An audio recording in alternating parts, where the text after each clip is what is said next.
of the report of the Justice and Legal Affairs Committee of the Senate yesterday. Already a couple of senators are proposing amendments to the political parties bill. The first senator is Senator for Nandi, Samson Cherargei, who is proposing to amend Clause 2, 9, and 24. Senator for Murang'a County, that is Senator Irongo Kangata, who is proposing to amend Clause 22, and Senator Petronila Were Lucorio, who is proposing to amend Clause 24 and 31.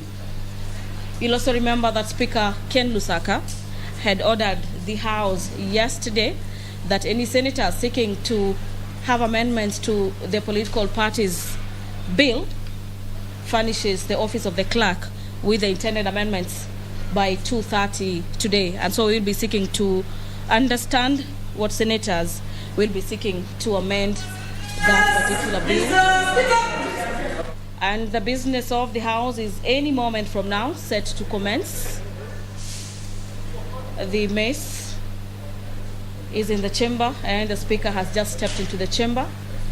Ken Lusaka will be presiding over the business of the Senate this afternoon. I'm handing you over for the live broadcast. Enjoy your viewing.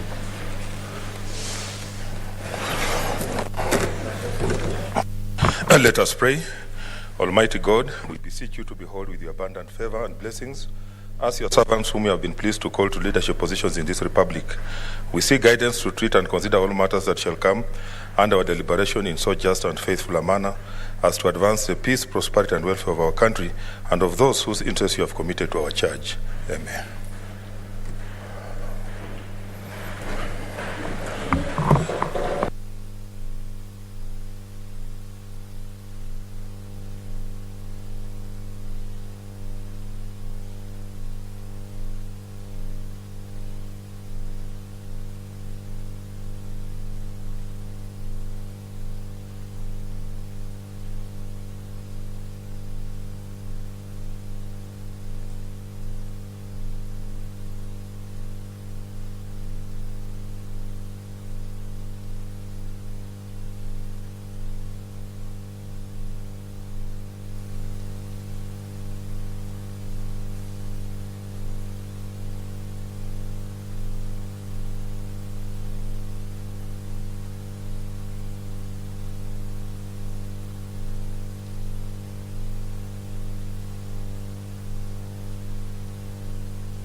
Order number 1, administration of oath.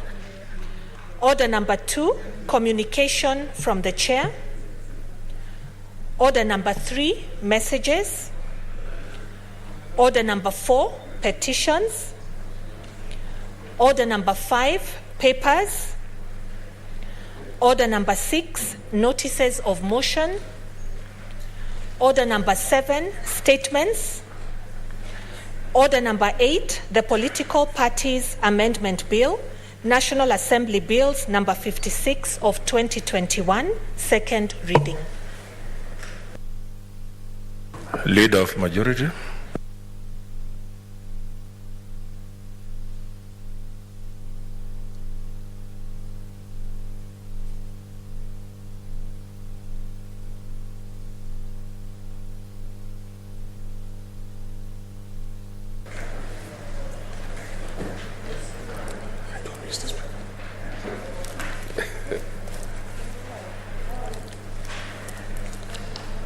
Second.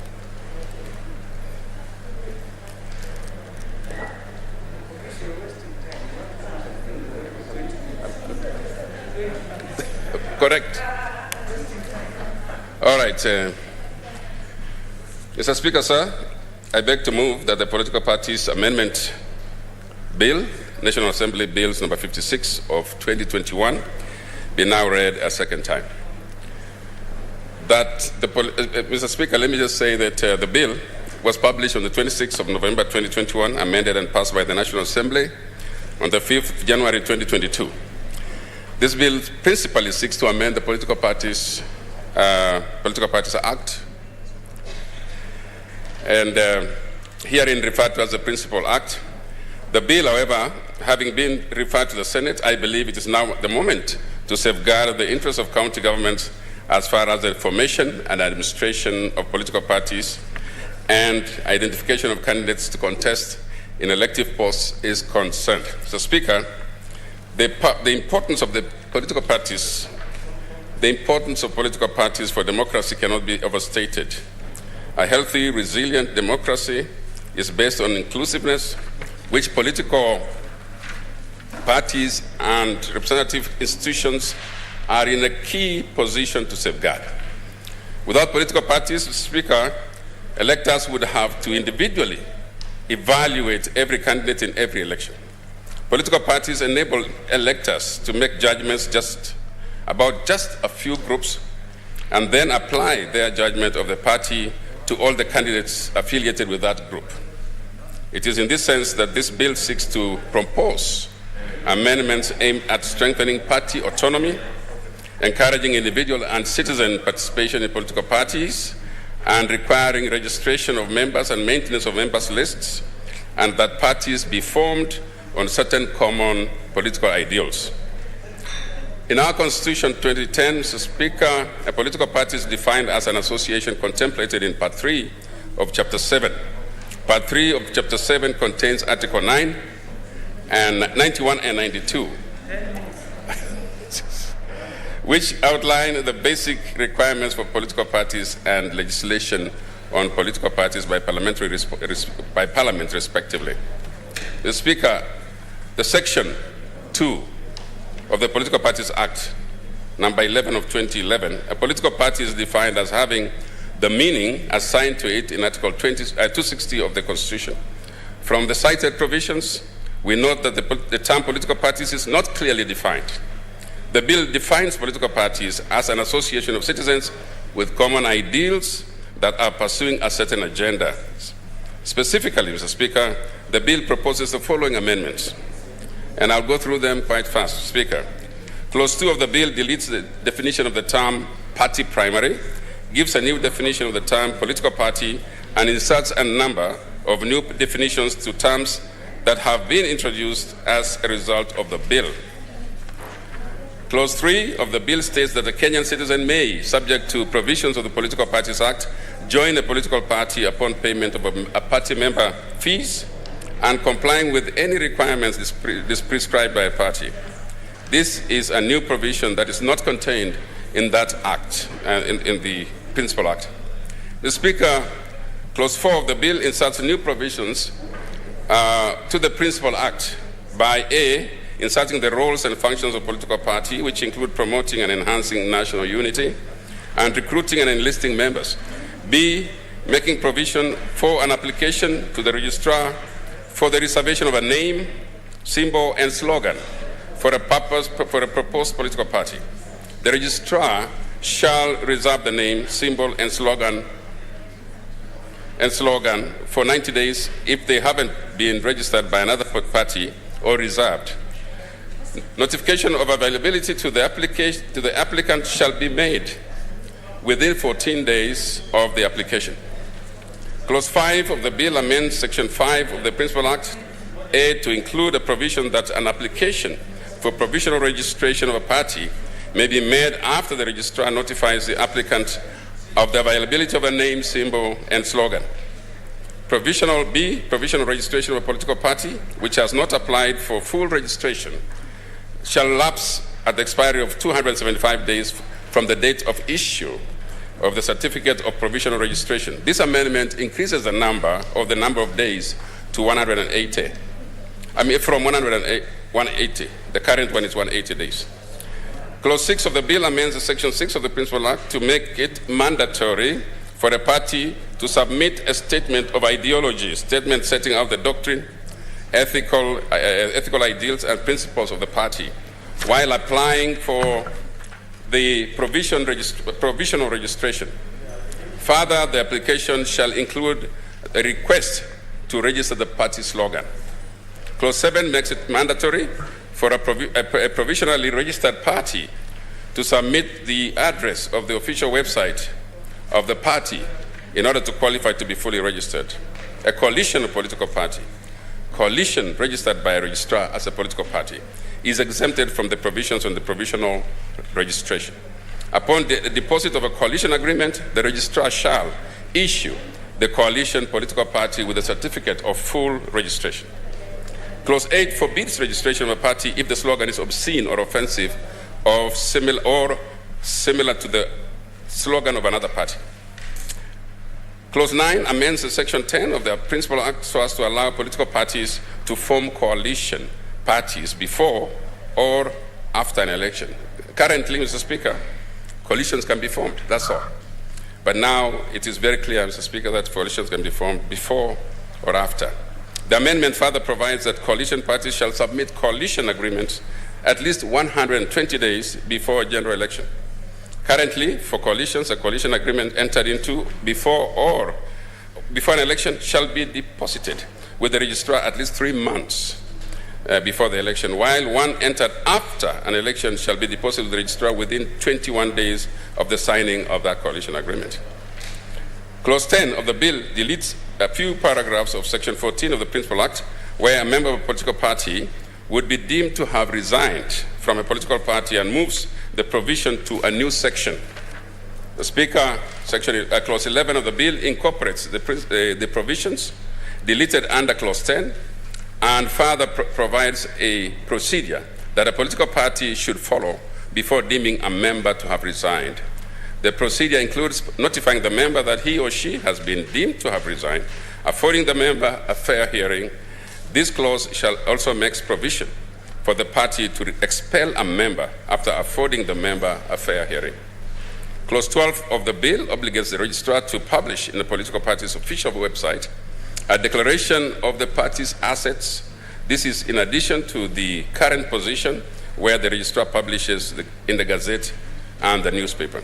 Clause 13 of the bill makes it mandatory for a political party to give notification of the intention to change their constitution, name, color, or slogan, rules, address, or location in at least one daily newspaper of nationwide circulation and its website. Currently, the party is to give this notification in at least 2 daily newspapers of nationwide circulation.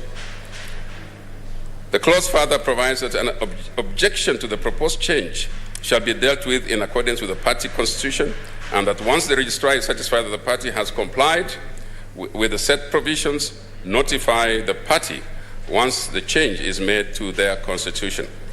Clause 14 of the bill proposes to amend the Principal Act so as to introduce suspension of a political party before deregistration.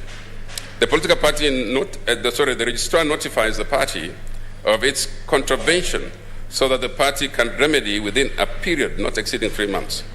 Failure to comply, the party is suspended for not more than a year, where after the suspension period the party persists with its contravention, it is deregistered. Currently, the Act only provides for this deregistration.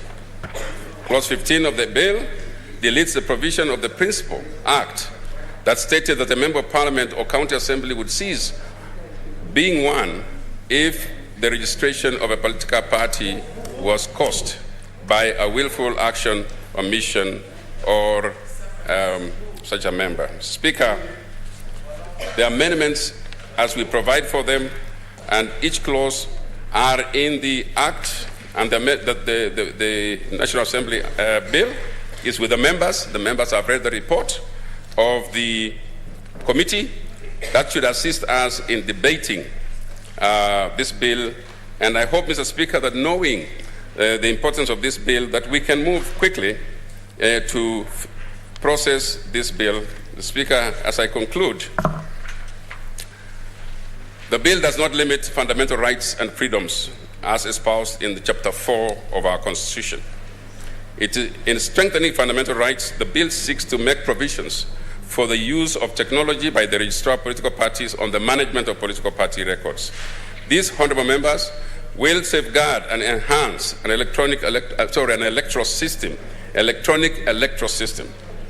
And so And that is what Clause 32 provides for, Mr. Speaker.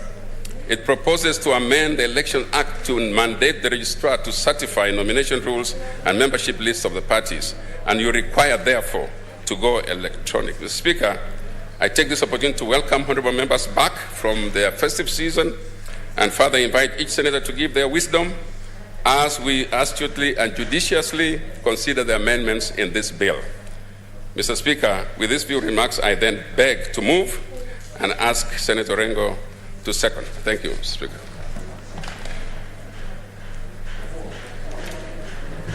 Mr. Speaker, I thank the mover, the majority leader, and this bill is essentially very straightforward. We cannot pretend that over the years our governments have operated on the basis of cooperation between political parties. Even in earlier elections and formations of government, the Grand Coalition government, the NAG government, these were essentially coalitions. And I want to commend this bill because it does provide a framework for establishing coalitions and make it possible for those coalitions to operate in such a way that every party and every individual who is a member of a party which forms part of that coalition would know that their rights are enshrined and a legal framework to deal with the problems that may arise. And I know those who have been observers of the various coalitions we've had, that down the line they have had some problems, but there was no legal frameworks to do so. Secondly, under the entire umbrella of trying to bring the nation together through a political path and a political framework and institutions, with the reality of doing so through a recognized political framework and legal framework is ever so essential. Secondly, Mr. Speaker, the question of the political parties fund has been a matter that has been discussed within various coalitions. There have been attempts to try and bring legislation to enable parties who have not met the threshold previously to be able to benefit from the political parties fund. And I think this is positive. This is very positive.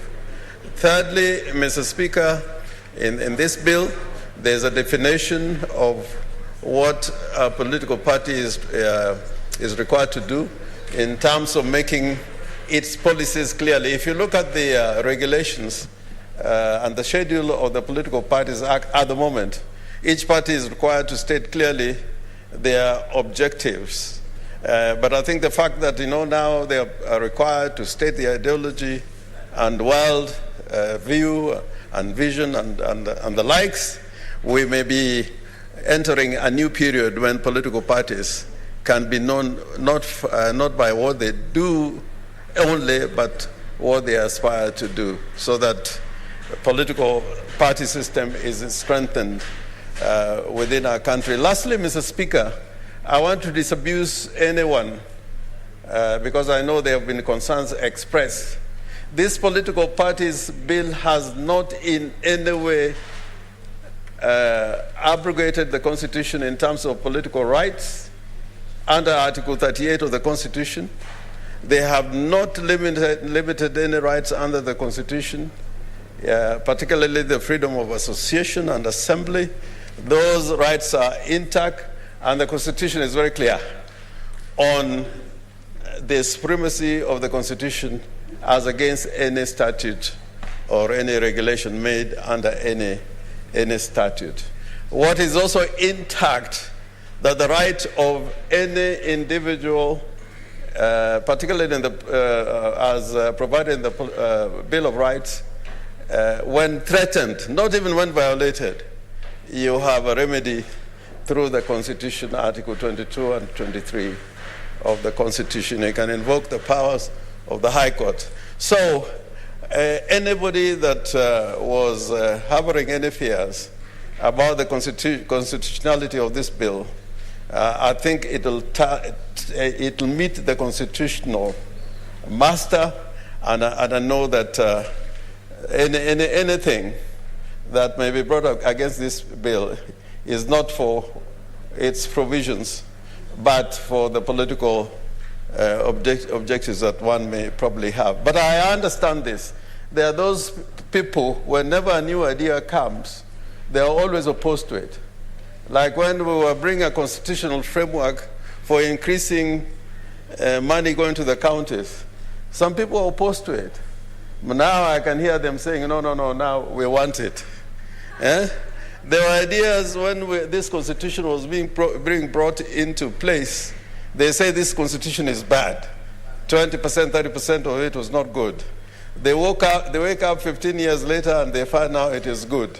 So for those who it take too long to sleep when people are awake, be damned. But for those who want to move ahead, this bill commends itself to be passed, and I ask the Senate to pass the bill. With those few remarks, Mr. Speaker, sir, I beg to second. Thank you.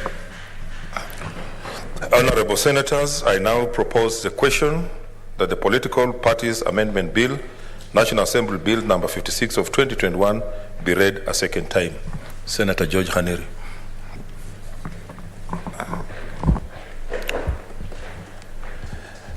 Mr. Speaker, I want to thank you for giving me the opportunity. Maybe sorry for interruption. Since I see a lot of interest, I was going to propose that for everybody to get a chance to talk, if we can use 5 minutes, that will give everybody an opportunity at least to talk. Thank you. Yeah, Mr. Speaker, we'll try and comply to that. Let me take this opportunity to thank you for giving me the opportunity and state at the very onset that I support this bill, Mr. Speaker. Mr. Speaker, I support this bill not for anything else. I have read this bill, internalized it, and I think, Mr. Speaker, this is a very good piece of legislation.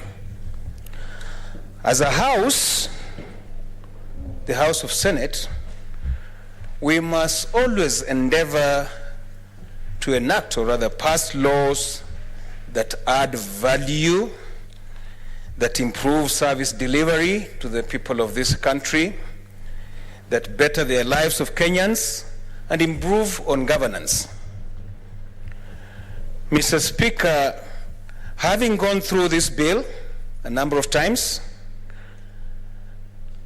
I'm left wondering why there was so much hullabaloo in our neighboring house when they were debating this bill.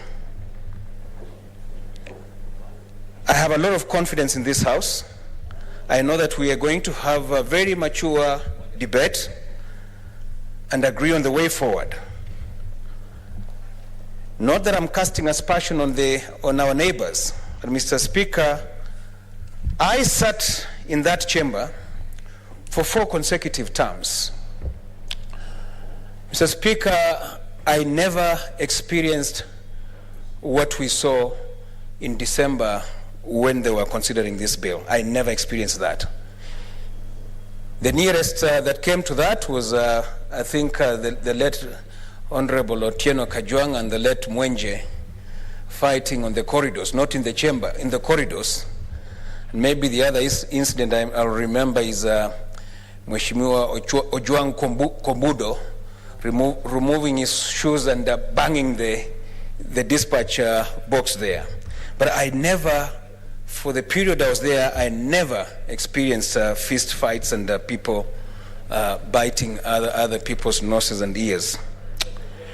So, Mr. Speaker, I want to say that this bill improves or betters the existing legislation, the existing act on political parties bill. For it has made so many new provisions that are very good for the country.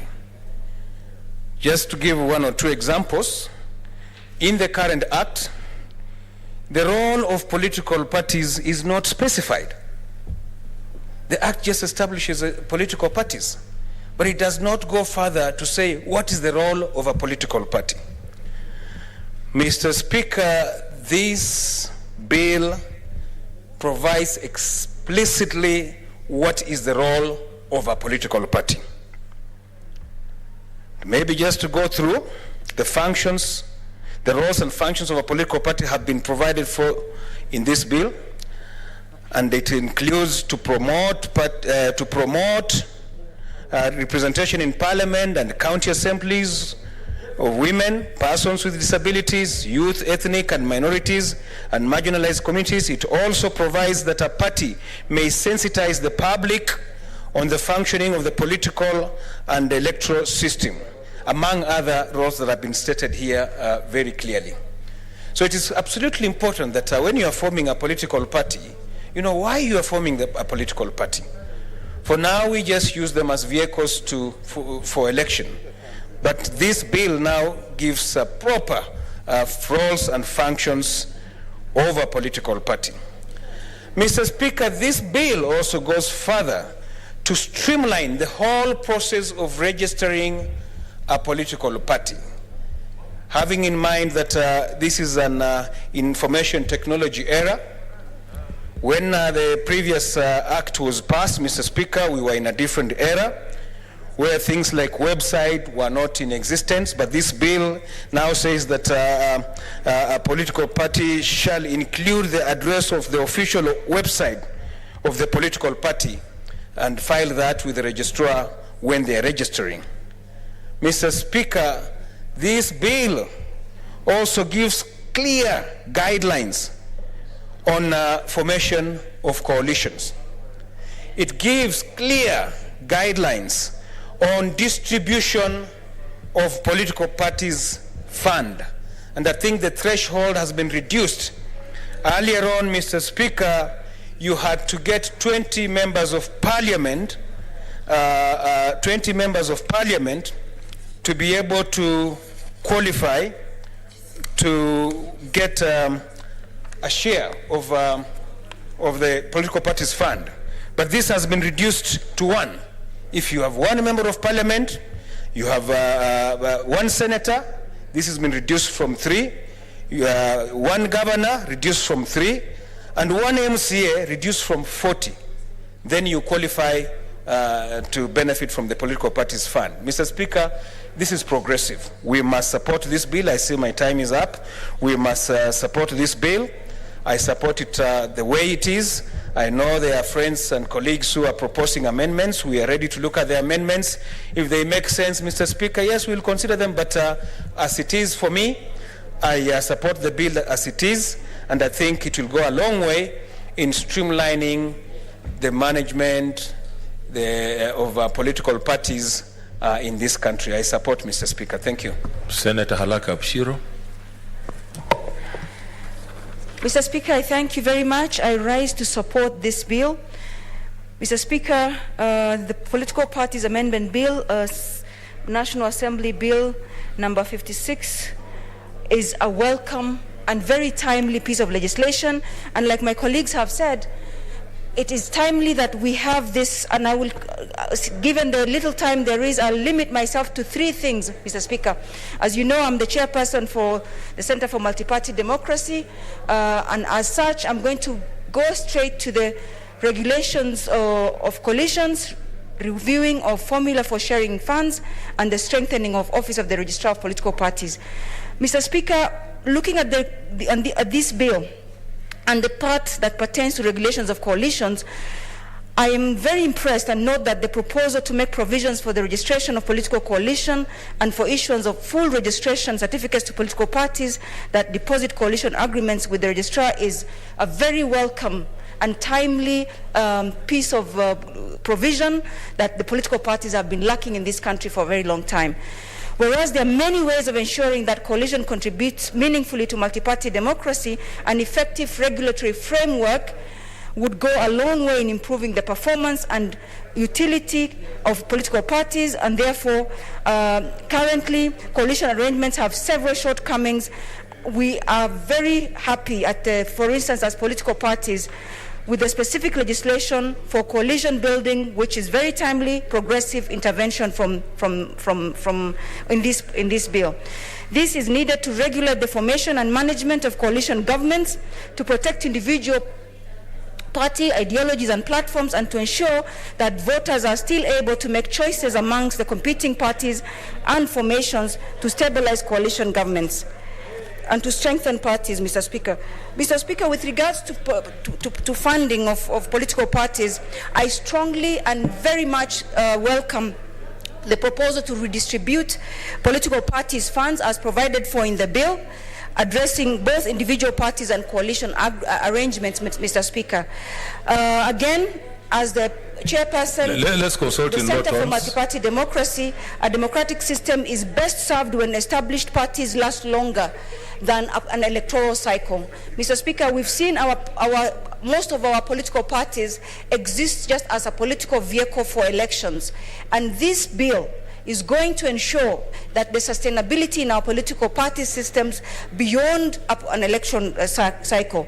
The proposed new criteria for distributing the fund is fairer and will promote inclusivity and address the feuding in political parties and coalition arrangements, such as what we've witnessed in the last few cycles of our elections. Mr. Speaker, this bill again looks at strengthening the office of the Registrar of Political Parties, which is a very, very welcome move. I will not go into the other issues that are very good in this piece of legislation. There's clarity around what is a political party and what is coalition. I will not go into that because Honorable Kanuri has done that very well, and therefore I'll just jump into what, as the Center for Multi-Party Democracy chairperson, I see as very progressive provisions within this, especially as regards strengthening of the office of the Registrar of Political Parties. Mr. Speaker, party organizational structure and processes are important in the functioning of parties. Mr. Speaker, I therefore, in this regard, the proposal to review the regulatory framework to provide for an administrative mechanism to ensure routine monitoring and supervision of political parties in particular and parties generally, to ensure adherence to laws, party constitutions and rules and procedures, such a welcome and progressive provision in this. So I think when we have a strengthened office of the Registrar of Political Parties, we will then be able to enforce the constitutions of our parties and have sustainable parties in this country, Mr. Speaker.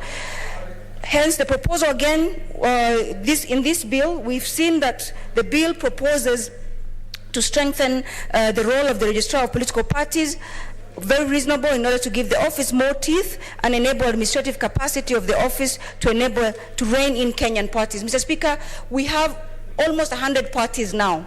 We had 89 as of just a few weeks ago. With a few ones now, we have over 90 political parties. And if the office of the registrar has no teeth to make sure that whatever rule of law as pertains to political parties is not adhered to, then we will be going round in circles. And so this piece of legislation, Mr. Speaker, is welcome, especially for me as a chairperson of the Center for Multi-Party Democracy. There could not have been a better bill to ensure that our political and democratic process is strengthened, is sustained, it becomes sustainable. I support, Mr. Speaker. Senator Cherargei.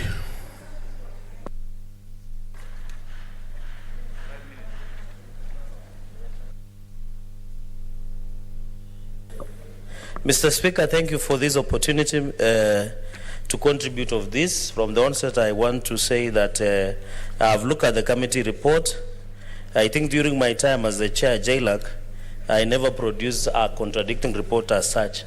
Because when you look at the decisions and arguments that have been made by the committee, it looks like the committee was given with instructions not to touch anything. Because in any case, when you look at the submissions of the IEBC, Mr. Speaker, is that even if you read curricular report, the curricular report was very clear that his elections, Mr. Speaker, and I wish the deputy majority leader would keep quiet so that I can concentrate. There's an intervention from Senator Mogeni.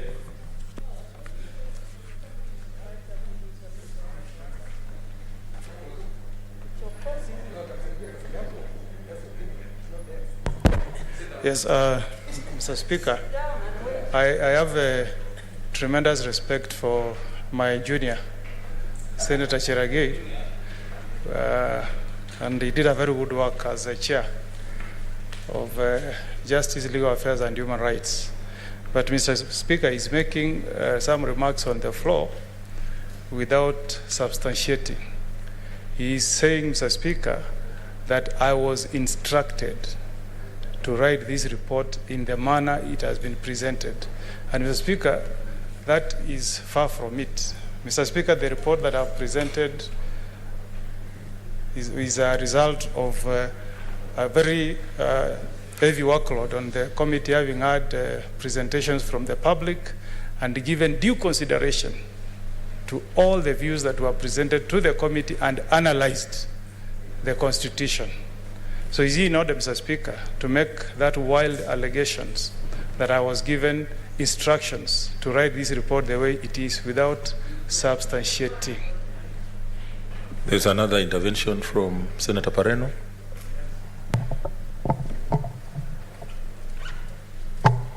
Thank you, Mr. Speaker. I was going to ask Mr. Speaker that you rule out, you rule on what the Senator Cherargei has just said by imputing improper motive on a properly constituted committee of this House by saying that they have been instructed. He either substantiates or he apologizes to the Honorable Senior Counsel and the Legal Committee of this House and the House at large.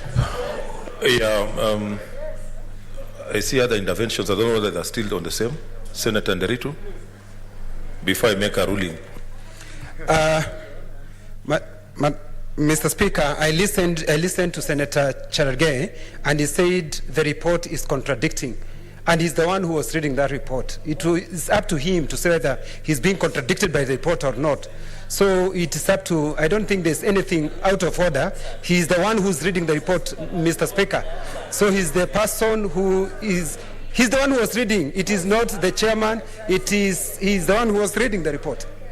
There's another intervention, Senator Farihia. Mr. Speaker, I just want to bring to your attention, Mr. Speakers, I have sat in this House. Every time Senator Cherargei contributes, he always accuses a senator in this House, and it has become an habitual problem. So, Mr. Speaker, I think you need to address this decisively and let us have a proper decorum in this House. I thank you, Mr. Speaker. Senator Ngugi. Thank you, Mr. Speaker.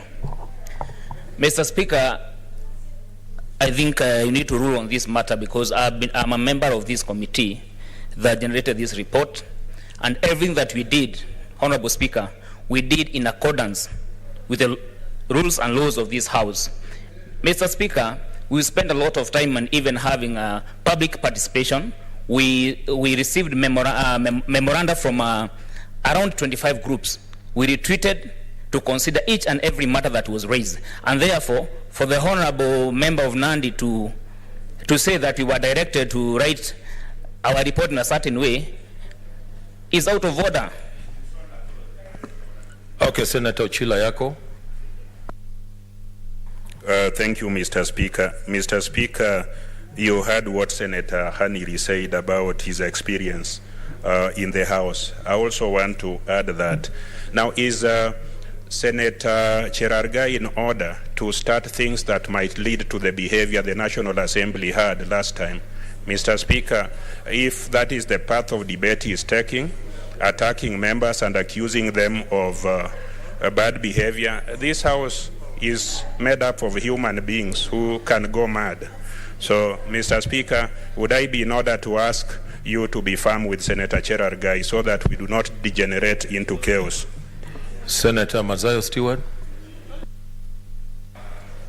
Asante Bwana Spika.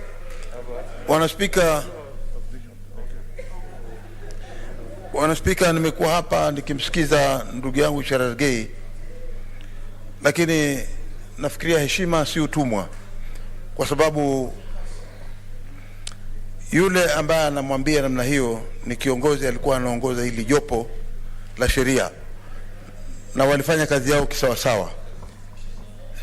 Situmaini kama kuna mtu aliweza kuwafuata na kuwaambia waandike ile ripoti vile itakavyokuwa. Ni makosa ama sio haki kuweza kuchezea majina kwa sababu umeketi hapa mbele ya bunge na hakuna hatua yote inaweza kufanywa kuchafua majina ya maseneta wengine. Je, nataka kuuliza Bwana Spika, ni haki ya yeye kutamka mambo ya uongo kama hayo?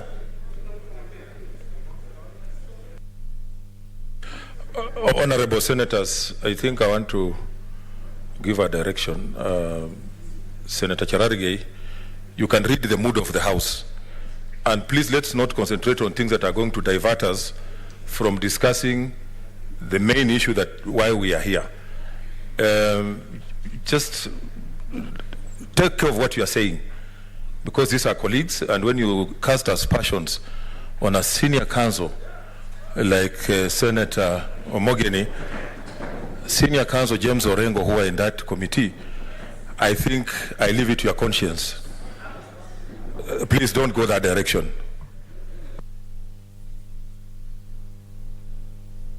Mr. Speaker, I think also it's important that we should not criminalize anybody's opinion, because I just say the report is contradicting, because when you look at the issue where it was being... Yes, Senator Orengo. But I have not said anything, Senior Counsel. Okay, take your seat. Mr. Speaker, yeah.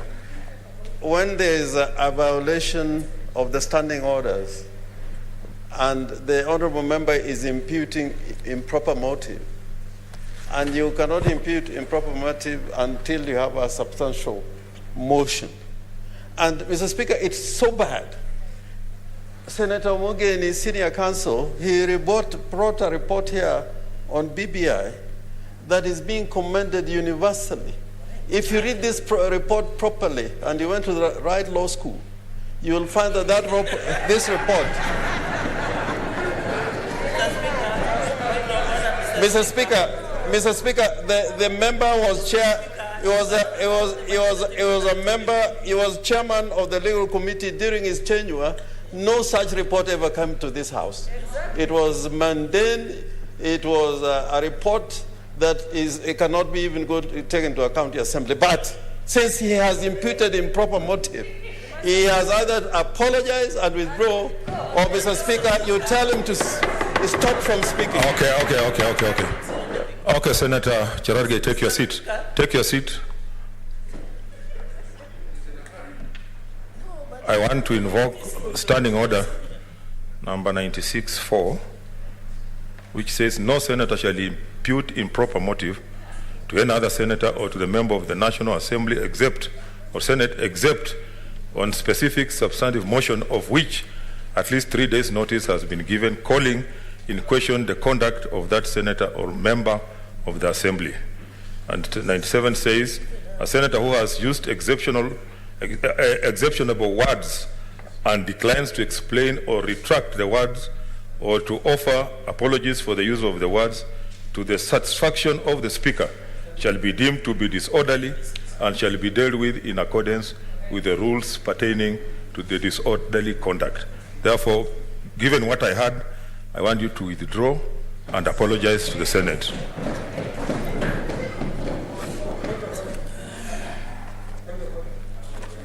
Mr. Speaker, I wish to withdraw and apologize, but with a rider that the fact that you are senior, there is nowhere that you must demean anybody.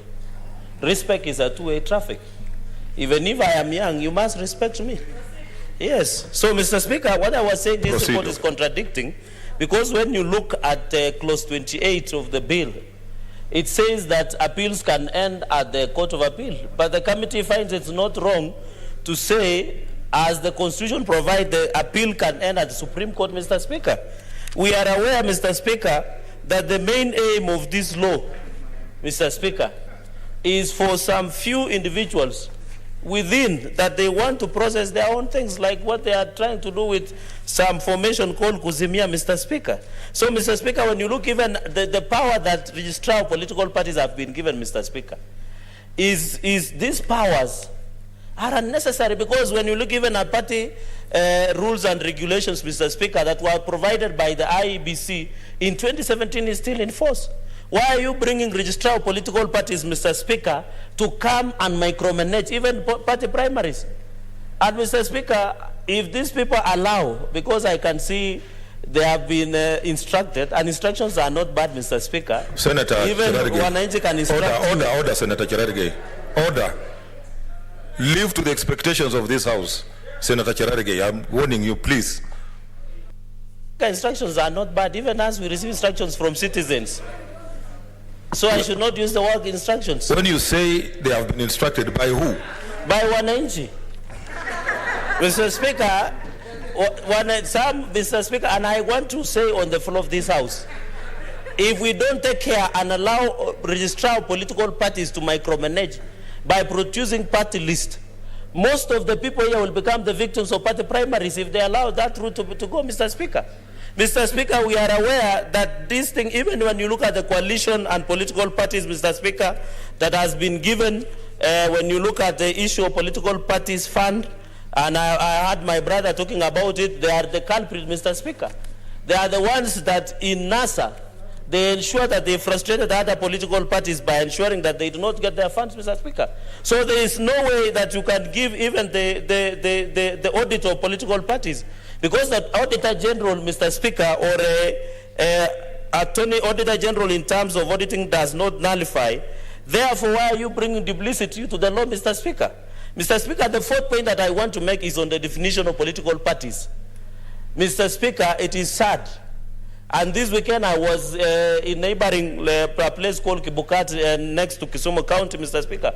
And they were wondering if they have their local society, SACCO, can they become part of political parties? So in as much as Senate should rise up to the occasion of debating this thing with sobriety, the report is disappointing. It does not even live to the standards, Mr. Speaker, that we would have expected, Mr. Speaker. So even if, and it will be embarrassing to the Senate, even if, I'm using the word even if, this bill is passed, we will be embarrassed by the courts of law because these amendments are unconstitutional, illegal, and they are being used, Mr. Speaker, by a few individuals to fight political wars, Mr. Speaker. I'm not saying that the laws shall not be made or amendments cannot be brought, but it should not be an excuse to allow unconstitutional process. I reject it, Mr. Speaker.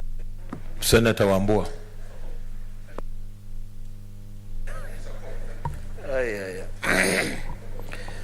Thank you, Mr. Speaker.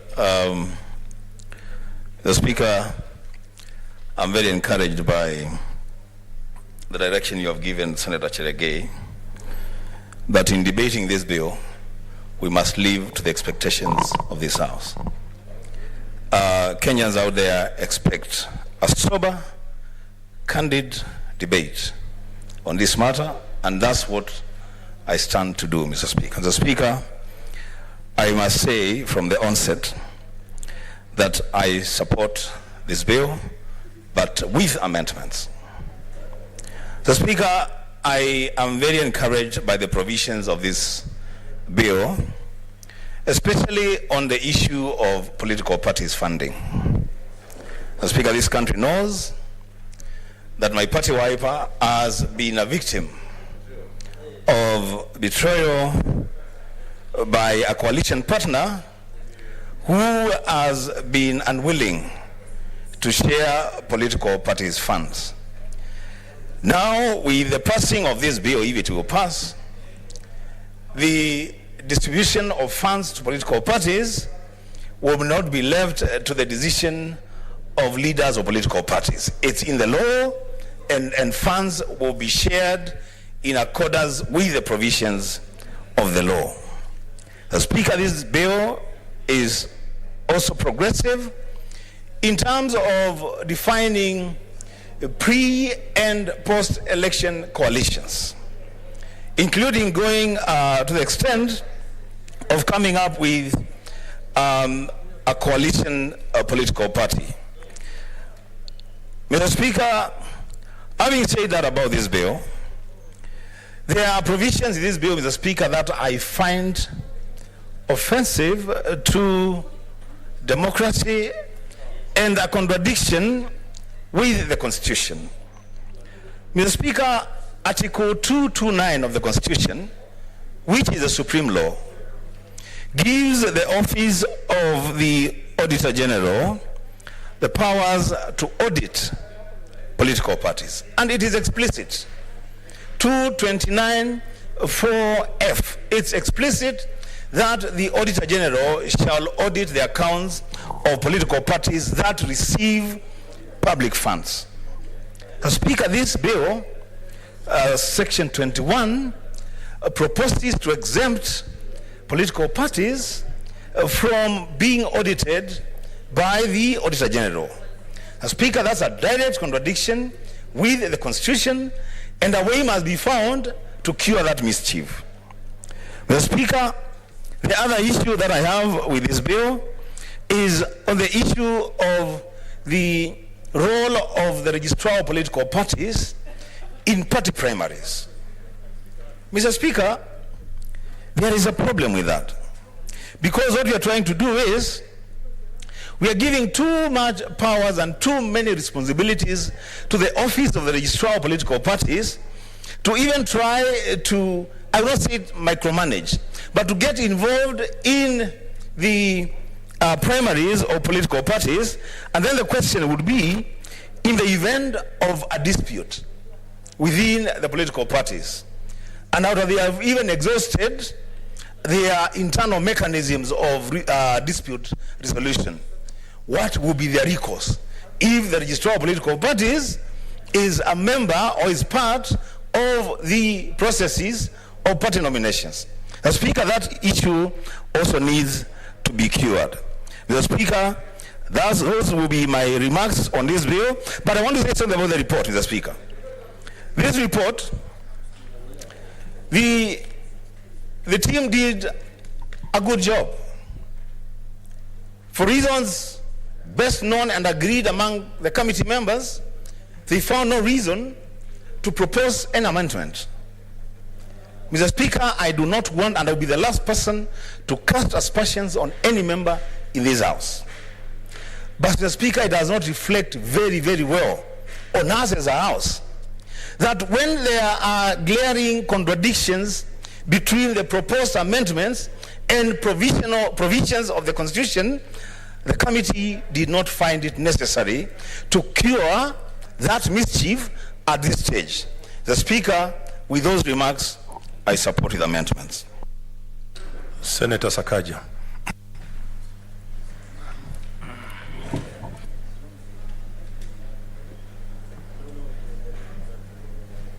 Thank you very much, Mr. Speaker. Mr. Speaker, I want to state at the outset that, Mr. Speaker, I support this bill. Mr. Speaker, I participated in the committee. I'm a member of the Justice, Legal Affairs and Human Rights Committee, and we had several deliberations. So I support it for two reasons. As it is, without amendment of a single comma or a full stop. Because, Mr. Speaker, the Waswahili say, mtoto akililia wembe mpe, akijikata ni shauri yake. Mr. Speaker, this bill has a number of issues. And these issues were discussed. In fact, the decision to have the bill as it is was a very, it was a decision that took a lot of processes. But, Mr. Speaker, there are certain things that have been raised that any member, and I know the chairman had a lot of, concern as a professional, and I'm sure he's spoken to it, or I don't know if he's already spoken to it, he will not raise it. Because, Mr. Speaker, it's a political parties bill. Political parties bill it's about politics and about parties. Mr. Speaker, I have chaired a party, and I know the intricacies of leading a party. Sometimes when something comes to the floor of this House, we find that we have made a law that is not the best law because of the vagaries of politics, only later to realize the trap we've put ourselves in. And I will give a few examples to members. It's really good, and I'm glad we're in the Senate, because in the Senate we listen to each other. Even if it's from opposing politics, we say even a broken clock is right 2 times a day. If it's stuck at 7, it is right at 7 a.m. and it is right at 7 p.m. So it's good to listen to each other. Mr. Speaker, the first thing, the registrar has been given a lot of power to make decisions on subjective issues without a criteria. This power to make decisions on subjective issues, Mr. Speaker, like ideology, like there's no criteria. And in fact, we wanted to say, let it point to Article 91 in the Constitution, that that is the criteria for registering a party. So if she does not like the ideology, and there's no way to measure ideology, your party may not be registered. The registrar of political parties does not have a role to play when it comes to elections. That is the constitutional mandate of the IEBC. And that is a provision that, Mr. Speaker, can be challenged in any court, especially when there's duplication in the roles of the registrar and the IEBC. The IEBC is the only one with a role on elections. But, Mr. Speaker, there is one provision that we even challenge the registrar. And I'll ask members to listen. They might become victims of this. Mr. Speaker, section, I think 38 says that the registrar is the one who will give parties a certified copy of the register to use during nominations. And Mr. Speaker, many here have experienced it. You've gone for nominations or elections, your name is missing. Kenyans have been complaining they find their names in other parties. So your name as a candidate might be missing, but that is a register certified by the registrar. You will have no time to deal with it. Number 2, it says, if a non-member, in fact it says someone who's not a member of your party cannot participate in nominations. Yeah? Senator Pareno has been a director of elections. You know how it is. In 2013, as chair of TNA, we registered 6 million members. We sold 6 million cards at 20 shillings. Because we told our members, or Matangi, remember, that if you don't have this card, you will not participate in the nomination. Until the day of nominations, the registrar could not give us a copy of our register by polling station. Because you need the register by polling station. When she came here, she said she can only give us by ward. Now, if you have a register in every ward, one register, surely, those names are in every polling station in the ward, people will just go around in buses. Number 2, Mr. Speaker, if I show a member of Senator Omatangi's party participating in your nomination, you'll be disqualified. I'll get you disqualified. The essence of this bill, Mr. Speaker, I know, was to cure the problem where you have a coalition, and in the coalition, for instance, in the last election in NASA, Raila Odinga and the Kalonzo Musyoka were on an orange. So you don't want to do that, because Kalonzo Musyoka comes from Wiper. The solution would not be to create a coalition party. The solution would be to say that where a coalition has fielded a joint candidate, allow the coalition or the candidate to use the logo and the slogan of that party. Mr. Speaker, please allow me just 2 minutes. I'm making points and they're listening. Kindly. Okay, just 2 minutes. Mr. Speaker, if you did that, then you would sort out the issue, because Article 38 says every Kenyan can join a party. But now you've created a section, a category of political parties that an individual Kenyan cannot be able to join. So it is going to be challenged. But finally, Mr. Speaker, because I have a lot more to say out of experience. Mr. Speaker, tomorrow you will go for nominations in Bungoma. You're in a coalition. You win the nomination and you get your ticket of ANC or Ford Kenya, whichever party it is. The person you have defeated will go and get a ticket of Azimio la Umoja or of the coalition you're in. How do you prevent that, Mr. Speaker? Mr. Speaker, it might happen in Mombasa to Senator Faki. You've won the ODM nomination, somebody comes with a coalition ticket. And that coalition ticket, Mr. Speaker, of course the coalition agreement can speak to it, but by the time you've solved it, it will be an election petition. Everybody will want to vote for a candidate who is on the party of the flag bearer. We should have limited the use of coalition party to presidential election, Mr. Speaker. There are many issues in this bill, but Mr. Speaker, today, because when this bill was being formulated, they thought there would be a challenge or a contest, because maybe one side thought they're the ones who need it. I want to say categorically, even us, we need it. We need it more than you. We now need it. You're forming a coalition party, we're also forming a coalition party. What is good for the goose is also good for the gander. These laws won't be applied to only one side of the elections. It'll be applied to both sides. If it's a bad law, it is going to be bad for everyone. If it is a good law, it is going to be good for everyone. So, Mr. Speaker, with that, I support this bill. Senator Agnes Zani.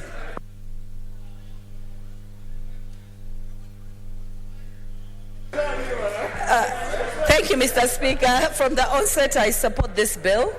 And I want to say that our country is as vibrant as its political parties. And Kenya has over 70 political parties and increasing by day, well regulated. So the order in those political parties finally creates the order that is needed in a country. I think this bill is coming at the right time when we are moving towards elections and looking at various coalitions. For a long time, Mr. Speaker, most coalitions have had problems and haven't had a way to resolve those problems. The registrar, for example, would say, go to your coalition agreement and then follow that agreement. But we also have provisions about coalitions and sharing, for example, where certain specifications have been put as to the number of MPs, for example, who are there, as to the numbers of people who are in that political party, and the provision.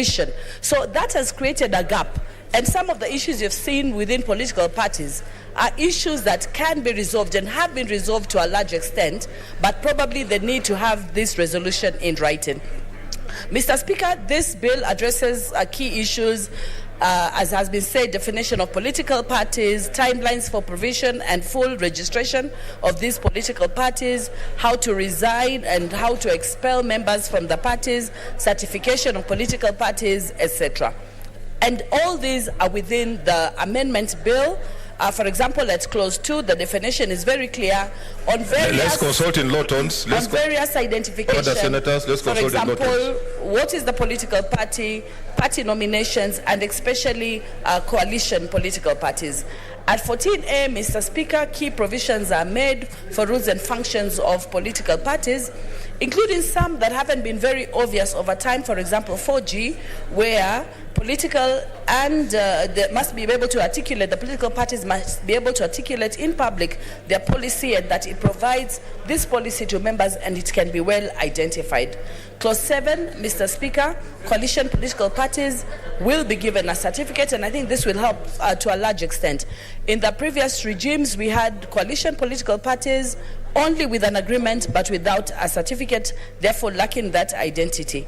And then political funding also will be stipulated, as I said, within coalitions, and the registrar will be given powers to be able to act according to that agreement. Mr. Speaker, that means there's still a big provision that has been put into place for the registrar to play a role in the interpretation of the agreement.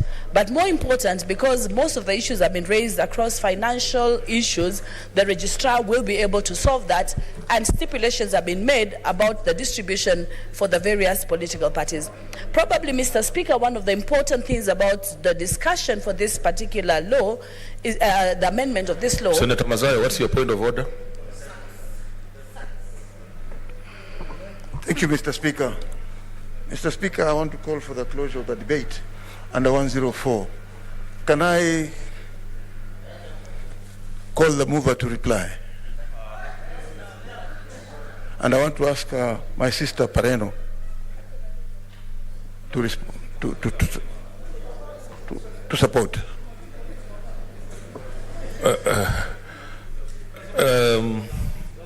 There's a member who was on her feet.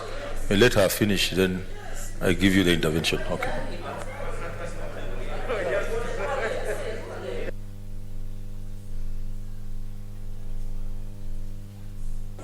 I was just saying that apart from the provision and the various amendments that have been made, lots of very vibrant discussion has come up. And from even some of the discussions that are coming, we know that legislation is not a one-time issue. It can always be amended over time. And in the report, certain specific issues have been put. For example, the threshold that political parties should meet to qualify for public funding. This is very key. Duplication and overlaps in mandate of dispute resolution fora arising from political party primaries. Ensuring equality in treatment of political parties by, among others, subjecting existing political parties to the requirement in the bill that new parties need to comply with prior to registration, and last, funding of political parties liaison committee. All these issues are important, Mr. Speaker. Some have been directly addressed in the bill, and many more will create very vibrant discussion, both at the level of political parties and the registrar. I thank you, Mr. Speaker. Order, senators. Order. Maybe before order, Senator Cherargei. Before I give that, I thought I would give a chance to the Senator Mogeni, who was the chair, just to address the Senate, and then I give you your intervention.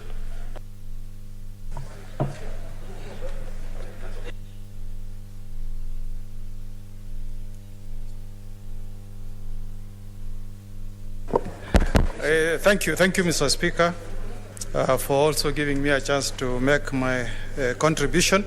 Mr. Speaker, first I want to thank all the members of my committee and the members of the Secretariat and members of the public who responded to our public invitation to give their views on this particular bill. Number two, Mr. Speaker, I've listened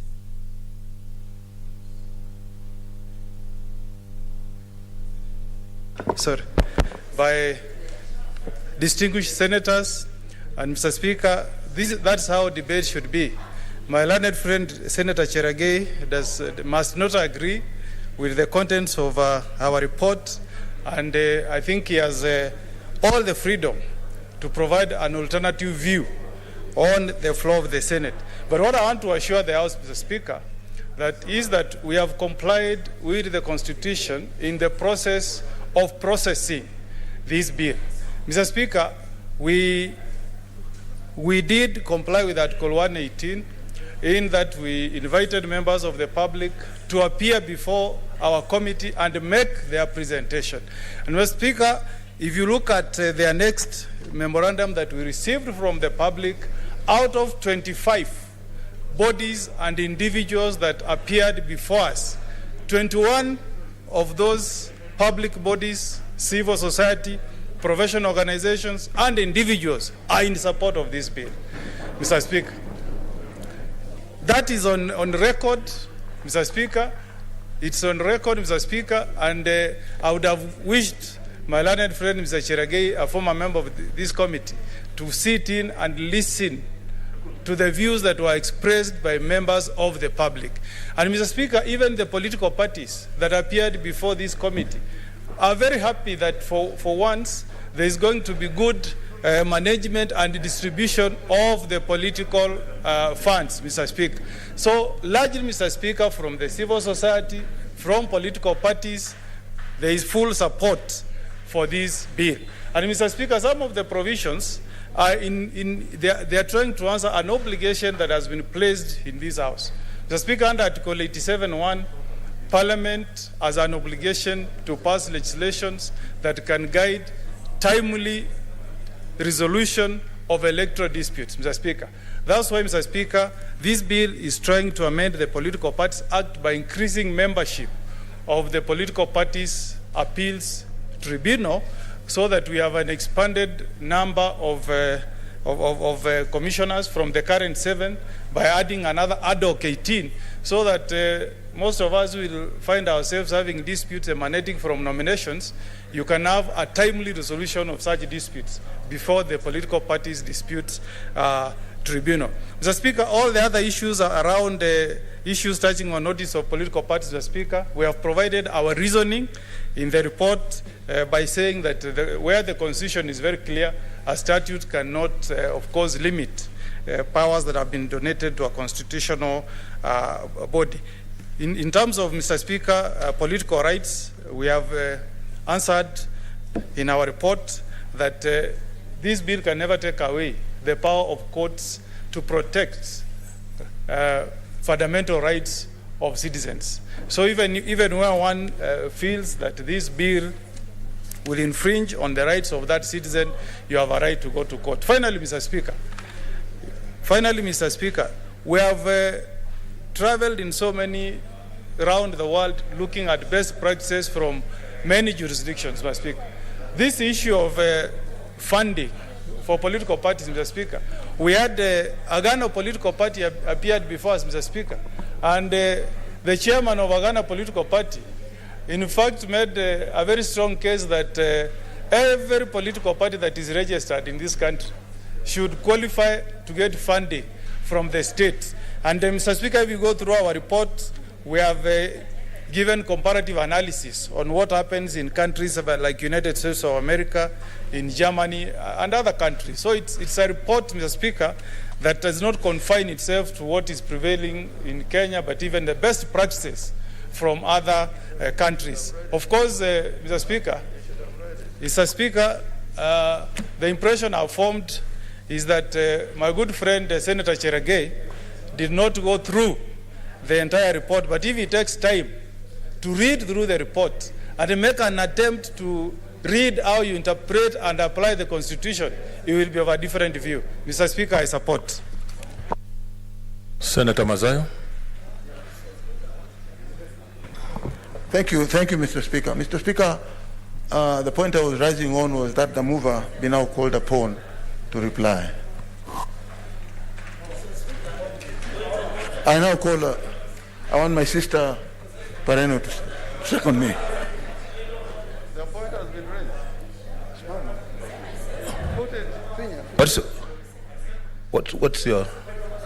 What's your intervention? Mr. Speaker, when you look at the... Order, she has to second first. Yeah. I second, Mr. Speaker, that we now call upon the mover to respond. What's your point of order, Senator Cherargei?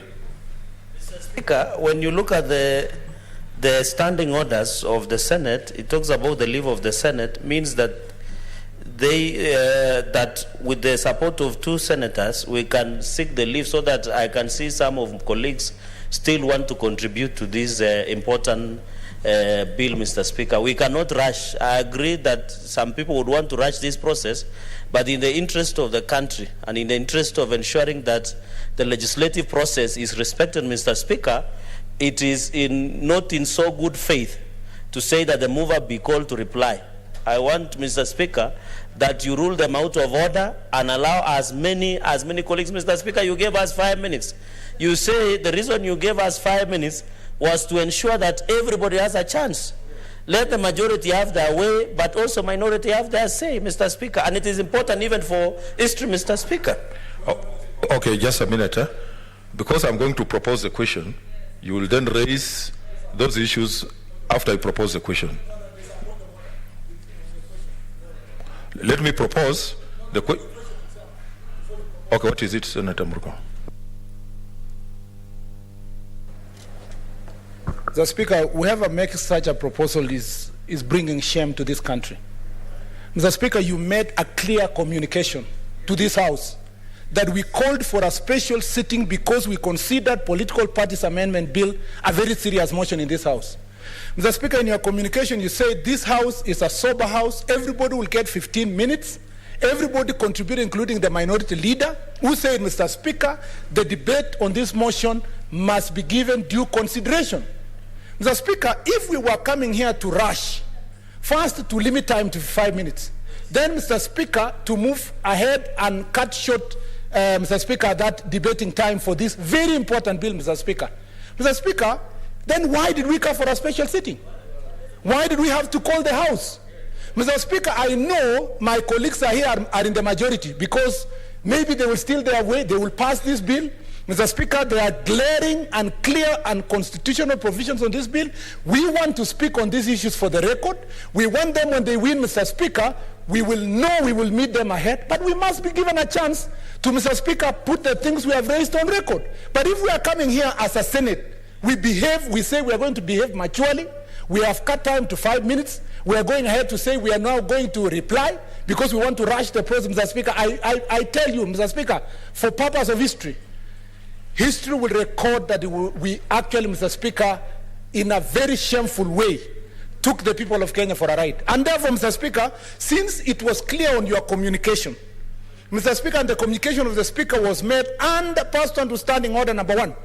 Mr. Speaker, notwithstanding the provisions of the standing order, notwithstanding, Mr. Speaker, the right for anyone here to call the mover to reply, including the provision of standing order on that issue, Mr. Speaker, which I agree, it is clear. Mr. Speaker, I think your communication supersedes it. Otherwise, your word, Mr. Speaker, will not be your bond. Order, Senators. You know I respect the standing orders of this House. And when a member stands and makes talks, then I also have to respect that. So I will propose the question, and after that you will be able to contribute what you want. I now propose the question, which is that the mover be called upon to reply.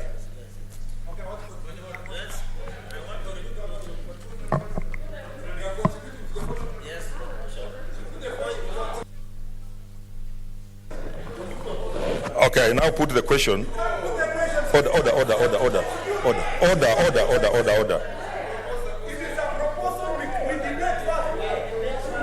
Okay, yeah.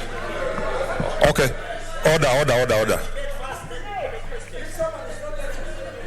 Okay, Senator Sakaja, what is it?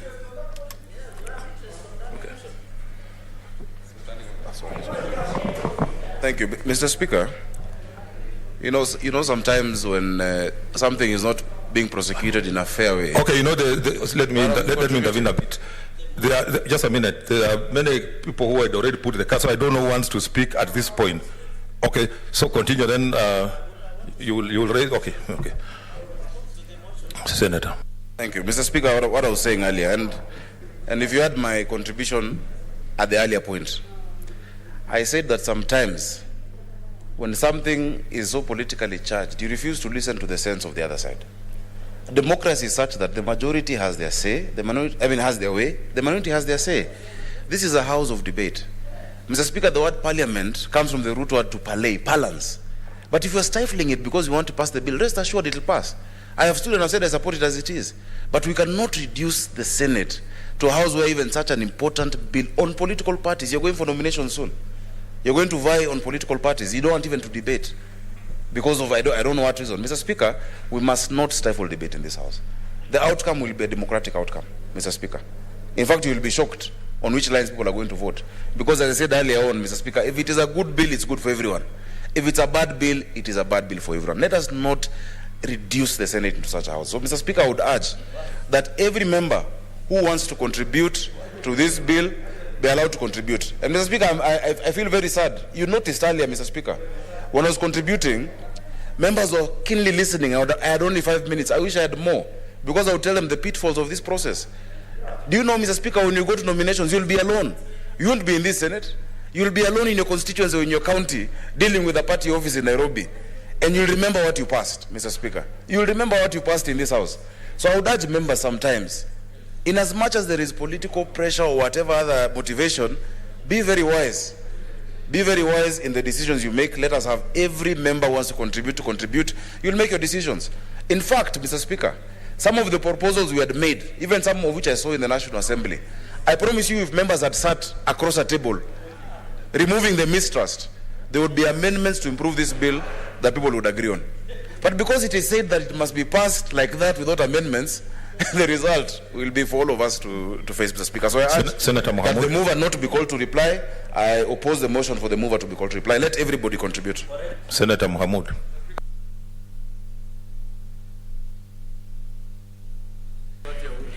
Mr. Speaker,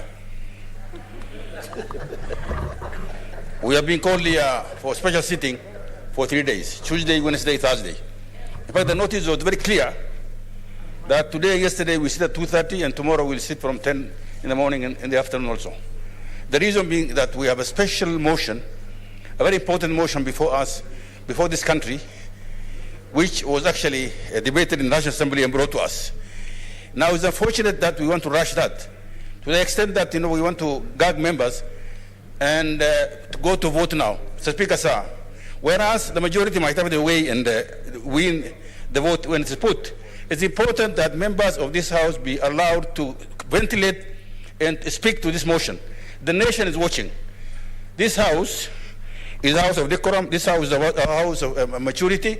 We will not, because, there was a lot of problems in the other House fighting. We are not fighting, but we are fighting in a very indirect way. Fighting by gagging people who they think they are in a minority. So, Speaker, sir, it will be very unfortunate, and very unfortunate also for my colleague from Cliffy, a retired judge, to bring that. But it should not have come from him. I will urge that this House be allowed to debate to the last person when it's exhausted. In fact, if 5 minutes was the rush, because when you said 5 minutes, the Speaker, sir, without trying to, trying to challenge your ruling, already I thought there was something doffing, that the thing was rushed to us, we can be able to vote. I expected us to vote tomorrow. Not today. So, Speaker, sir, I object to the mover being called to reply. Order.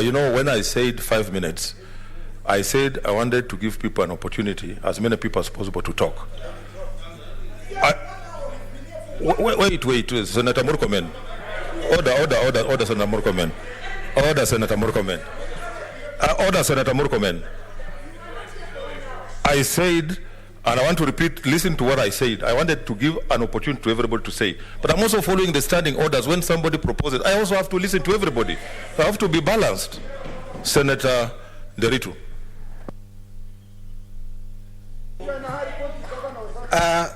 Bwana Spika, asante.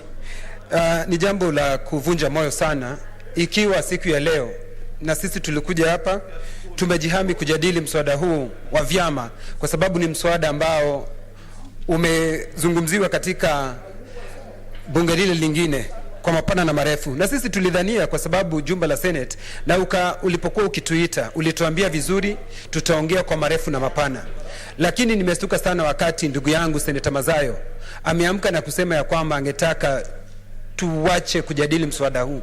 Kila mtu anataka kuongea kuhusu mswada huu, na Spika ulituambia vizuri ya kwamba watu wengi wamesema ya kwamba wangetaka kujadili mswada huu maseneta. Sijui imekuwaje sasa ya kwamba tunataka kuvunjilia mswada huu na tuende kupiga kura. Ndiyo, pengine wanaona ni wengi wanaweza wakapiga kura na wakashinda, lakini ukweli wa mambo ni ya kwamba sisi tunapaswa tusikizwe na tuseme yale ambayo tunapaswa kusema, kwa sababu mswada huu tunaona uko na makosa na unapaswa kupigwa msasa. Asante Bwana Spika. Okay, order senators, order. Using just a minute, using my discretion before I put the question, I will allow a few senators to speak. Senator Murkomen.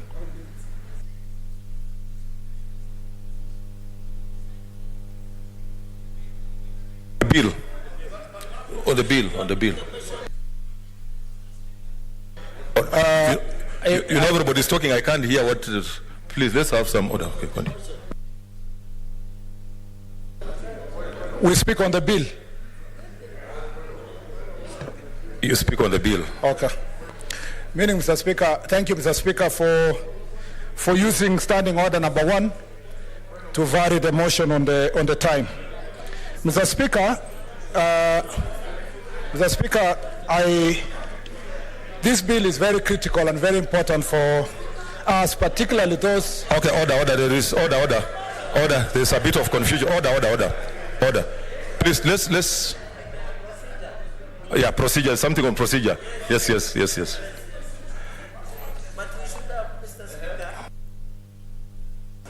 Just a minute. What is your point of clarification, Senator?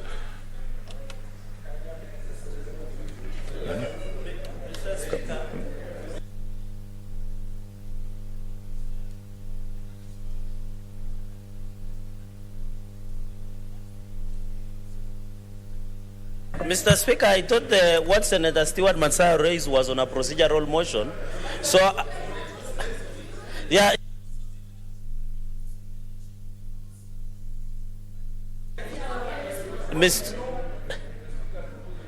Mr. Speaker, I thought we were still contributing on the motion. Just a minute. We are consulting a bit.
Okay, order, senators.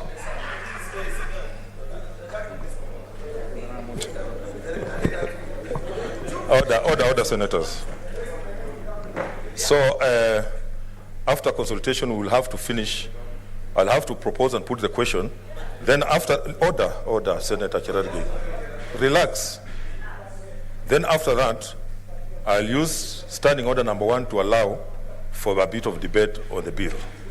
Okay.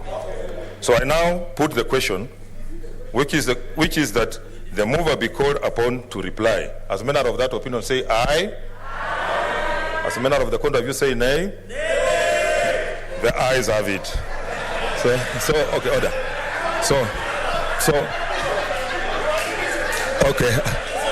Okay, order.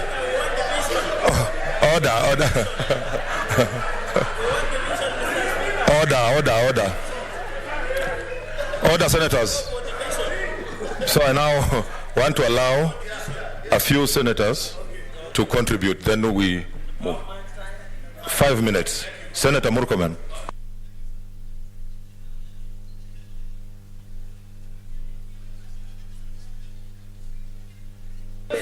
Mr. Speaker, thank you very much. I will not go back to what happened before this, but I'm happy with your decision. Mr. Speaker, this bill is a terrible, hopeless, useless bill, Mr. Speaker. This bill fails all tests. It fails the test of drafting in terms of language. It fails the test, Mr. Speaker, of corresponding with other bills, including the Elections Act. It also fails miserably the constitutional test.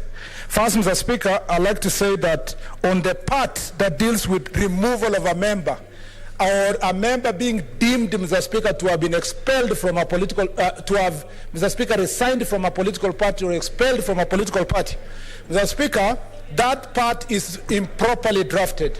Not so long ago, our colleague, Senator Mwaura, was expelled from this House. And Mr. Speaker, from his experience, I have proposed an amendment. Mr. Speaker, we need a situation where if a member is expelled by his political party, that political party should not collude with the registrar of political party and, Mr. Speaker, government printer to degazette that member quickly. I have proposed, Mr. Speaker, that we must give 21 days notice for that expulsion to take effect and give the member the right to take, Mr. Speaker, any legal processes and measures that will ensure that they defend themselves. Mr. Speaker, on the part that the registrar is being given more powers, I disagree entirely. Mr. Speaker, elections under the Constitution, Mr. Speaker, is a function of IEBC. Unfortunately, Mr. Speaker, because some people want to micromanage, Mr. Speaker, political parties, they have given ORPP the responsibility to manage political parties in terms of verifying, Mr. Speaker, registers, in terms of, Mr. Speaker, giving specific timelines, in terms of, Mr. Speaker, constricting what register the political parties are going to use. Mr. Speaker, this is a hopeless provision. I am so glad. And, Mr. Speaker, I want to speak here with no fear of contradiction that, Mr. It will be shame tomorrow when the courts look at these provisions, Mr. Speaker, of this bill and say that there were 3 senior counsels. There was Amos Wako, there was, Mr. Speaker, Omogeni, there was Orengo, and many other senior lawyers in this House who could not see the very clear provisions of this bill that, Mr. Speaker, try to take away the responsibility of IBC and give it to RPP. Mr. Speaker, give me just 1 week or 2. These things will be declared hopeless. And, Mr. Speaker, therefore, I would like to say, I want to go on record, Mr. Speaker, as one senator will say without fear of contradiction here, that the powers being given on registrar here should be deleted, to be removed, because, Mr. Speaker, registrar has no business managing elections. It's even as ridiculous, Mr. Speaker, to the extent where the registrar is being given powers to manage independent. This is a registrar of political parties that is being told to allocate signs, Mr. Speaker, to independent candidates of which symbol they are going to use in elections, which is a direct responsibility of IBC in terms of processes of elections. Mr. Speaker, I have made clear proposals that these areas should be removed and be deleted, Mr. Speaker. Mr. Speaker, there is also provisions in this bill that, Mr. Speaker, try to create a definition, a new definition of what is a political party. There is, Mr. Speaker, some oxymoron being created called coalition political party, a very useless oxymoron. The definition of what a political party is in Article 260 of the Constitution, and it's it is, Mr. Speaker, on the bill, the chapter, Mr. Speaker, that deals, Mr. Speaker, with elections. And Mr. Speaker, that part of the Constitution does not anticipate a situation where political parties will have two identities, as a party of a group of parties called a party, and also still have a capacity to stand alone. You are either a political party or you are, Mr. Speaker, a coalition. And Mr. Speaker, you know, I laugh at, because most of the people here who are expediting this process to have this thing called, this oxymoron called coalition political parties, Mr. Speaker, I'll really laugh at them tomorrow, because I know all of them are being herded together to forget about their political party so that they can be put into one basket to confuse the republic that there is another party, even though it's ODM in another color. And Mr. Speaker, that kind of process will only lead to many of these candidates who are here crying tomorrow. I remember in 2016, we were here, we debated 2017, we amended the Constitution, the Mean Elections Act, we went for the nomination. Mr. Speaker, victims of that law, Mr. Speaker, the people who wanted us to ensure that independent candidates will not have a chance after going through nomination. Mr. Speaker, the first person to be denied ODM certificate was the late Jagoyo Midiwo, who was a leader in the National Assembly. And so I will not be bothered, I will not even be worried. I wish that oxymoron passes called, Mr. Speaker, coalition political parties. I know those who will cry here. It will not be you, me and you, Speaker, because I know where you will go. And I know where we will all of us go.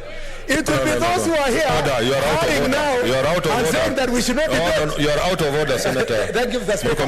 You are out of order. Okay, Mr. Speaker, I respect your ruling. Okay. The Speaker, it's not you, the Speaker. I know where many politicians, including the next governor of Bungoma, will be, Mr. Speaker. They will be on the right side of history. Mr. Speaker, they will be on the side of history. But those who are hurting this process, and Mr. Speaker, anyone watching from Kamukuywa or somewhere in Bungoma should just know that the governor of Bungoma is sitting in this house, but I'm not mentioning names. What I am trying to say is that as colleagues and as senators, as people who are experienced in politics, some who have been here like the man who is trying to be governor of Vihiga, my friend, what is his name of Kaniri, who has been here for 6 times. What a shame that the day you are leaving the Senate, you become part and parcel of people who are passing this very unfortunate bill. Let us reason together. Tomorrow you will be the ones being expelled. Tomorrow you will be the ones being denied by your Mr. Speaker, Supreme Leader, the certificate. We were told of story, myself and Senator Cheriot were told of a story of now a governor of one of the counties in Nyanza, who, Mr. Speaker, having been denied certificate in 2007, he was holding the leg of the party leader and begging and rolling on the floor. Mr. Speaker, that time is coming in a month or two, Mr. Speaker. And I know that is a friend of my friend Ohuta. And Mr. Speaker, when Ohuta becomes the candidate and he rolls again on the floor, Mr. Speaker, those victims who are of that bill will be here. Mr. Speaker, I oppose this bill. Your Mr. time Speaker. is up. Since this is a very limited discretion, Senator Chilo Ayako. Thank you, Mr. Speaker. Mr. Speaker, I do not know why Senator Murkomen is very annoyed. Mr. Speaker, you should just relax. If this thing is bad, it is bad for everybody. If it is good for everybody. So it's a common denominator that all of us will be facing it. Now, Mr. Speaker, I just want to take 1 minute. Mr. Speaker, I've been in Parliament as a member of NDP, which died. I've also been in Parliament as a member of KANU when the merger took place, which is on the verge of dying. I've also been in Parliament as a member. Sorry, I withdraw. It's not on the verge of death, but it's not doing as well as the ruling party ought to have been doing. Now, Mr. Speaker, I've also been in Parliament as a member of LDP, as a member of NAC, and as a member of ODM. Mr. Speaker, a time comes when people get tired of killing political parties. We need a law that will midwife the existence of political party for posterity and for history. If you look at this law is good. It's allowing parties to survive as a family, as a coalition, and it is able to bring in diversity into it. Mr. Speaker, let us look at it positively. Let us not kill one another because of this. The competition is out there with the voters. Go there and talk to them. Mr. Speaker, I beg to support. Okay, that was very limited discretion. I now call the mover to reply.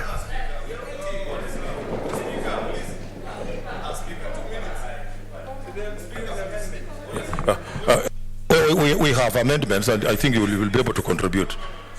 Senator Chariot, what's your point of order?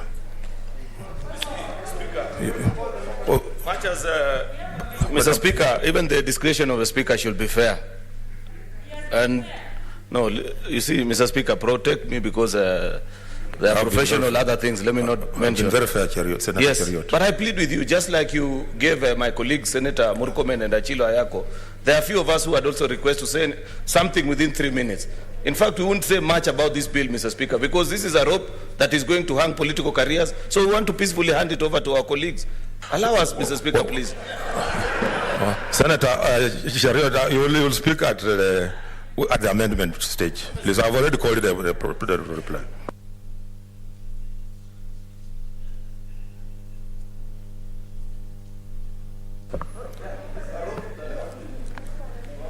Mr. Speaker, I beg to reply. Mr. Speaker, it's been a good afternoon. Members have mentioned many things, contributed. A good number of members have supported. And Mr. Speaker, I wish then to, again, bring it to the membership to pass it, to agree with all of us. Mr. Speaker, Mr. Speaker, it's important that we all agree that the next stage is therefore going to be allow more members to speak when we come to doing the amendments and the committee of the whole and conclude this matter, probably conclude this matter today. Thank you, Mr. Speaker. Now I beg to reply.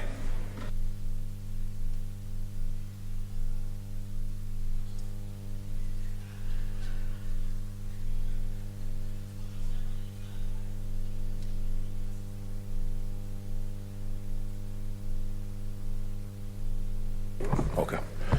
So we are now moving to division.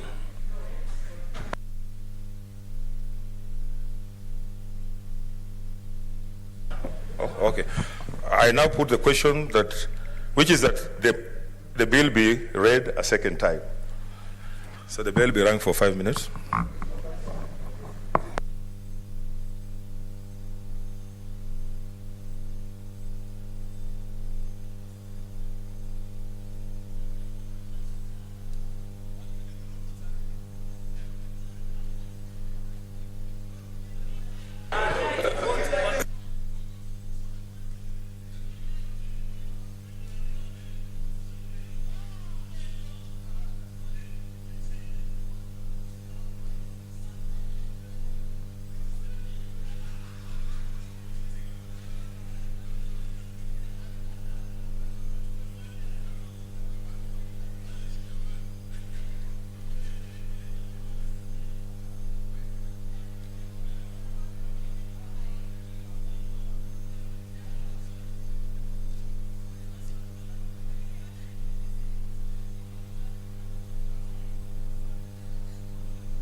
Okay, order.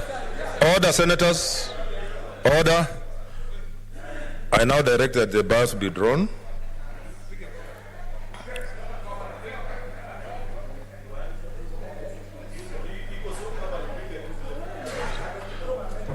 The tellers for the yes is Senator Kwamboka, and for the nays is Senator Cherargei. Okay, order. Order, take your seat. Or use. Take your seat. I now put the question, which is that the Political Parties Amendment Bill, National Bill, Bills number 56 of 2021, be read a second time. So the clerk will proceed, and since this is a matter affecting counties, it will be by delegation. So clerk, proceed. Second reading, roll call division. Senator Adan Dulo Fatuma, Isiolo County.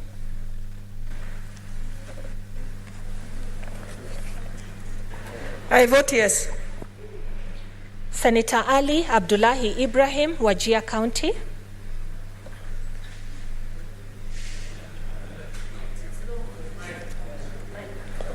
I vote yes. Senator Boy Issa Juma, Kwale County. Mr. Speaker, Kwale County vote yes. Senator Cherargei Samson Kiprotich, Nandi County. Mr. Speaker, on behalf of the great people of Nandi County, I vote no. Senator Cheriot Aaron Kipkirui, Kericho County. Mr. Speaker. Mike, oh yeah, I vote no, Mr. Speaker. Senator Haji Abdul Mohammed, Garissa County.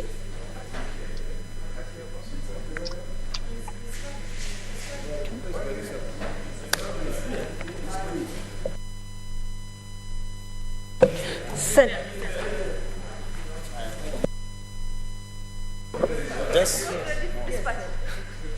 Mr. Speaker, I vote yes.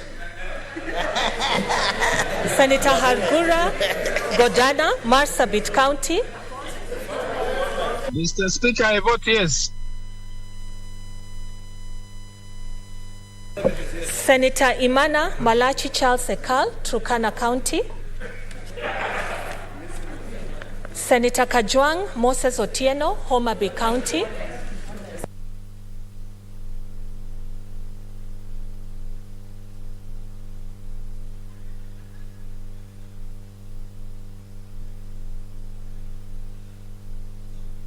Yes, vote, Senator.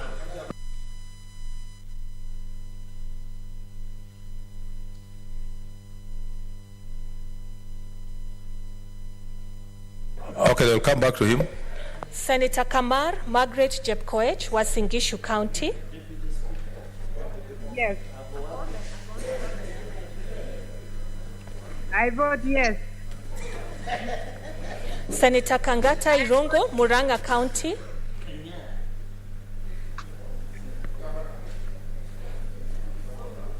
Senator Haniri George, Vihiga County.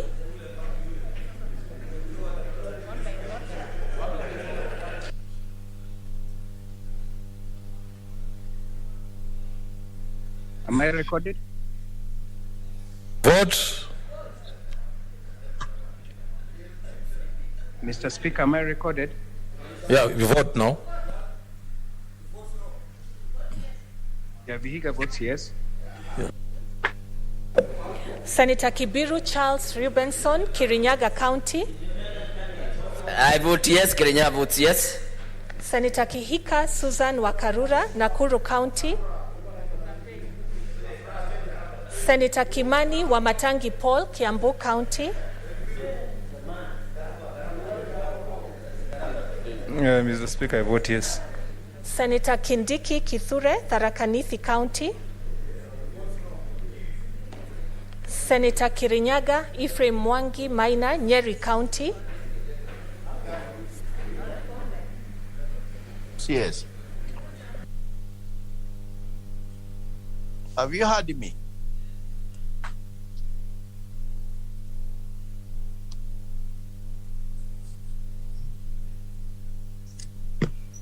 Okay, vote.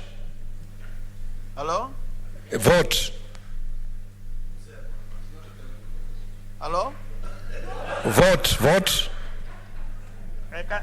Mr. Speaker, Nyeri votes yes. Senator Langat Christopher Andrew, Bomet County.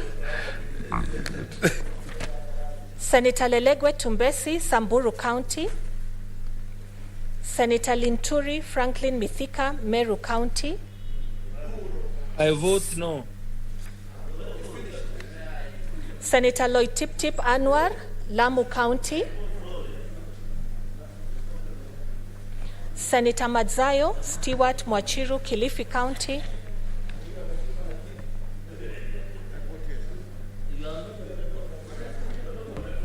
Mr. Speaker, I vote yes.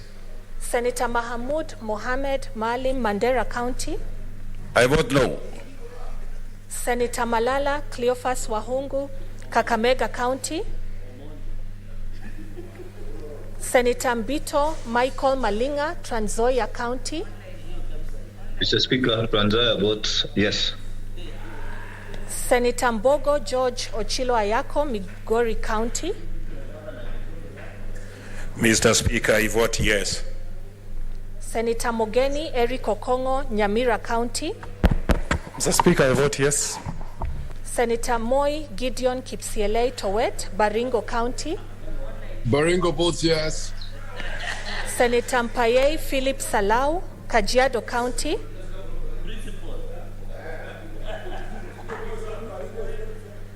Senator Murkomen Onesmus Kipchumba, Elgeyo Marakwet County.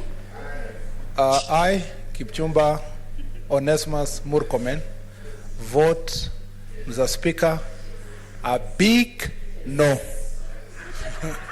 Senator Mudhama Agnes Kavindu, Machakos County. Mr. Speaker, Machakos votes yes.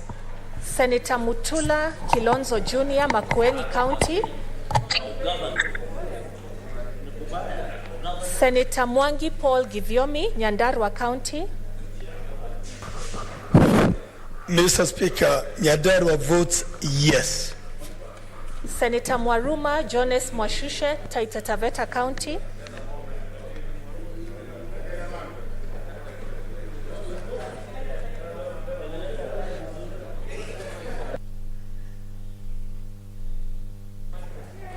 Mr. Speaker, Taita Taveta votes yes. Senator Mwinyi Haji Mohamed Faki, Mombasa County. Mr. Speaker, sir. Cheriot, can you pay attention? I'm voting. I vote yes, Mr. Speaker, sir. Senator Nderito John Kinywa, Laikipia County.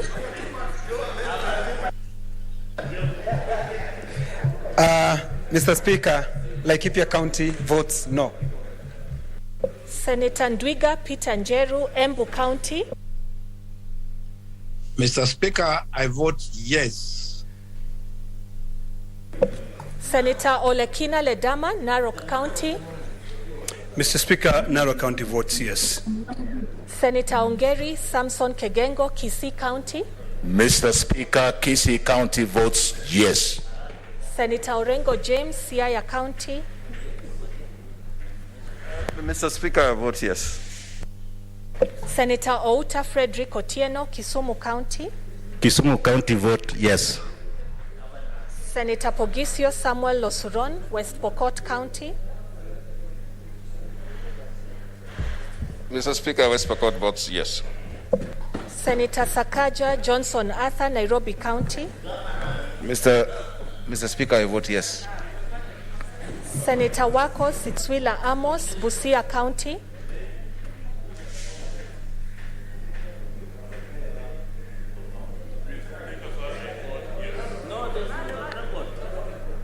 I have to go there?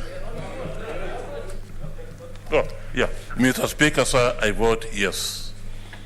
Senator Wambua Enoch Kio, Kitui County.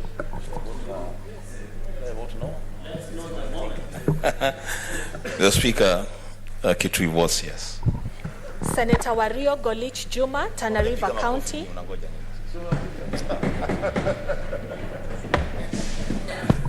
Mr. Speaker, Tana River votes no. Senator Wetangula Moses Masika, Bungoma County. Senator Imana Malachi Charles Sekal, Turkana County. Senator Kajwang Moses Otieno, Homa Bay County.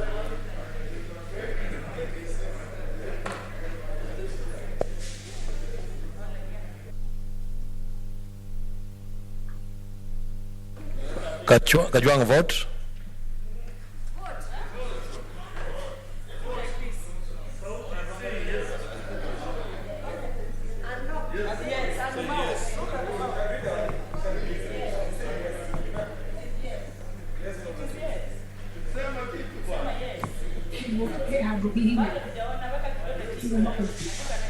No, you just talk.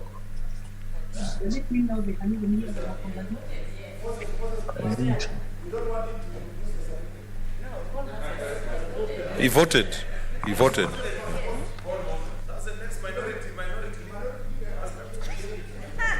So we move, eh?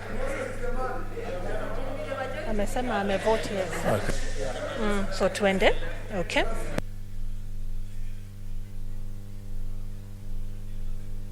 Senator Kindiki Kithure, Tharaka Nithi County. Senator Kangata Irongo, Murang'a County.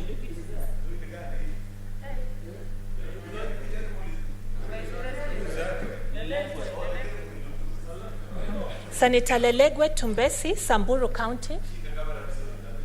Mr. Speaker, I vote yes. I vote no. Sorry. I vote no.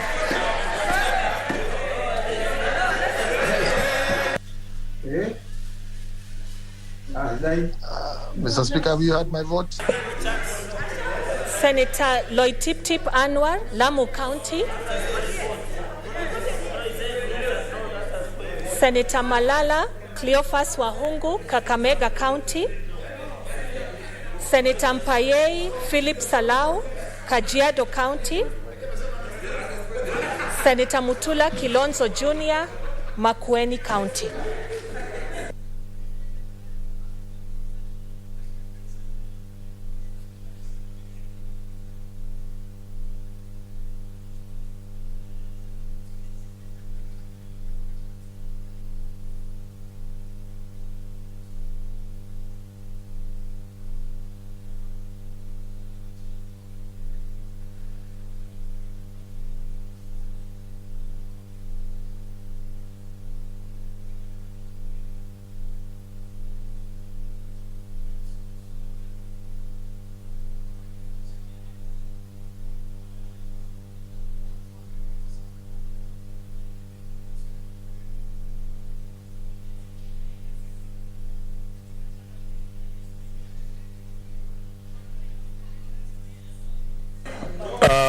You said yes and no, so we treat it as a spoiled vote.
Speaker, order. Senator,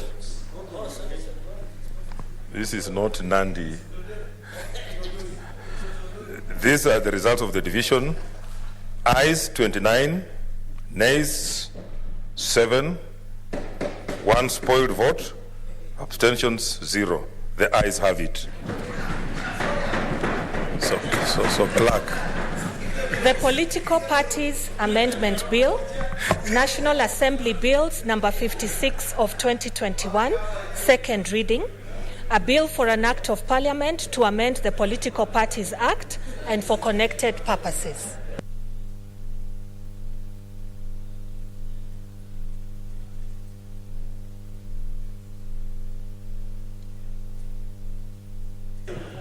Next order. Order number 9, Committee of the Whole, the Political Parties Amendment Bill, National Assembly Bills number 56 of 2021.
Senate members are now proceeding on a committee of the whole House to consider the amendments on the Political Parties Amendment Bill, National Assembly Bill number 56 of 2021.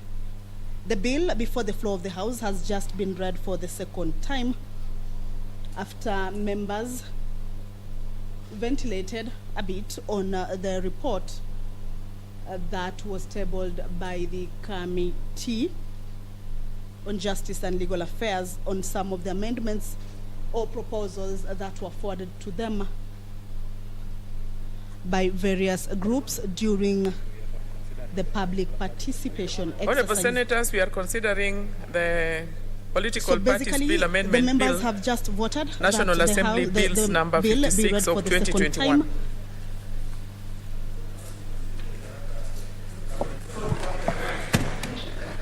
Clause 2. With those I propose the question that clause 2 be part of the bill. Or those Mover. voting that the bill be read for the second Senator time, Murkomen. garnering 29 votes, and those against garnering 7 votes. There was one spoiled vote. There's some amendment? There is no member that abstained in that particular vote. So for now, what is happening is that the members will be going into a committee of the whole. Honorable Senators, can we have some order, please? There's an amendment by Senator Murkomen. Yes. And just clarify, there will be a further amendment, but if this one passes, I think that we can do with that later.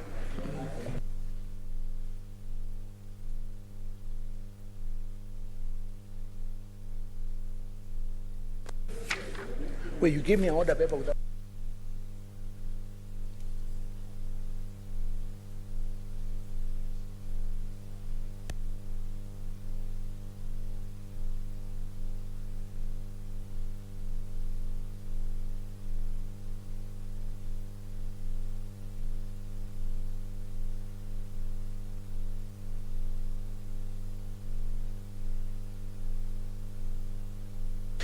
Thank you, Madam Speaker. Madam Speaker, I have an amendment to Clause 2, that the Clause 2 of the bill be amended. In the first part, Madam Speaker, that paragraph A by deleting subparagraph B. If you look at subparagraph B, is the definition of political party to include coalition or political party. The justification for this, Madam Speaker, Madam Chair, is that when you look at the confusion that this creates, is that the Constitution is clear as to what is a political party. A political party is an entity on its own. It cannot include, it can either be a coalition or become a political party. It cannot be a coalition political party. My argument is that this definition defeats the definition of Article 260 of the Constitution of what a political party is. Number two, it creates confusion. And Madam Speaker, that is not what was intended in the Constitution, and therefore this paragraph is unconstitutional. On the other part is the paragraph C of the same clause 2, which inserts paragraph C by deleting the definition of, in that paragraph C, of direct party nomination and indirect party nomination. Again, if you look at just to start with, the use of the language direct and indirect. If you look at the definition given by this Act, it says direct party nomination means the process by which a political party through its registered members elects its candidate for an election. But the understanding of what is a direct nomination in Kenya is, Madam Speaker, one being given certificate directly without a process of involving the members of the party. My second argument is that the Constitution itself expects political parties through their own constitution and their regulation to run how they are going to manage their political affairs. This law, these amendments in this particular bill are too prescriptive. In fact, it's constricting the political space. It's micromanaging political parties. It's making it impossible for political parties to carry out a process of internal management independently. If you look at all over the world, there's never been a country that has this level of prescription on management of political parties. And I shall revisit later the provisions that are relating to the role of the registrar of political parties in managing the political party and the back and forth that will ensue. But for this time, it's enough, Madam Speaker, to say that Clause 2, I am proposing that Clause 2 be amended as such, and I ask Senator Aaron Cheruiyot to second. There's no seconding in committee, but the committee is sitting. Yeah, you just debate and give your comments. That's it. Yeah. I propose a question that Clause 2 be amended as proposed. I put the question that Clause... Oh, you have requests? Senator Alake? Madam Speaker, but please, Madam Chair, Madam Chair, just be brief to the point. Absolutely. Madam Chair, I would like to also point out that I sat with political parties as the chair of the Center for Multi-Party Democracy, and I did submit rationale for proposals to be made, which were captured. So perhaps, as the chair will attest to it, that the political parties have themselves interrogated Clause 2 and given what they think would work for them. I submit. I do not support, because the political parties have spoken for themselves. Okay. Now, Senator Cheruiyot? Senator Cheruiyot. Oh, Senator, you have not requested, so it is Cherargei. Senator Cherargei, that is the person who has requested.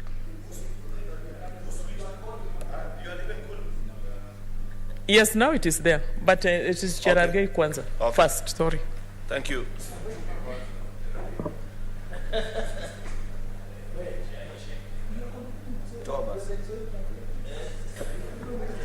Mr. Speaker, Madam Chair, sorry, is that when you look at the definition that they have tried to do on political parties and the import, and I look at the comments that were made by stakeholders, they agreed that political parties should have a distinct definition and distinct character. Because if you look the way it is being defined at the moment, Madam Speaker, is that even a cooperative organization like Lelcheka somewhere in Nandi can be interpreted to mean a political party, Madam Chair.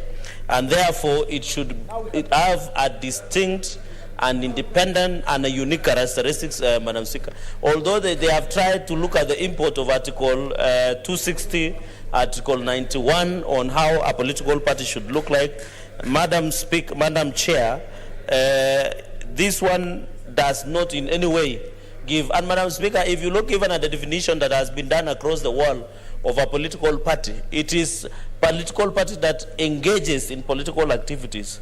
But looking at the NGOs, non-governmental organizations, looking at the Cattle Association of Narok City County, look at that many others, Madam Chair, all these, when you look at it, there is no distinct interpretation of political party. So I think, Madam Speaker, this clause is mischievous because it means if it is a society, it is a cooperative society, it is a group, it is a CBO, it is a company, Madam Speaker, Madam Chair, it can also mean it's a political party. So I wish it was being specific, and therefore when you look, then why would you pass the clause and then reverse to Article 260 and Article 91 on the formation and character of political parties? So Madam Speaker, I support the amendment by Senator Murkomen.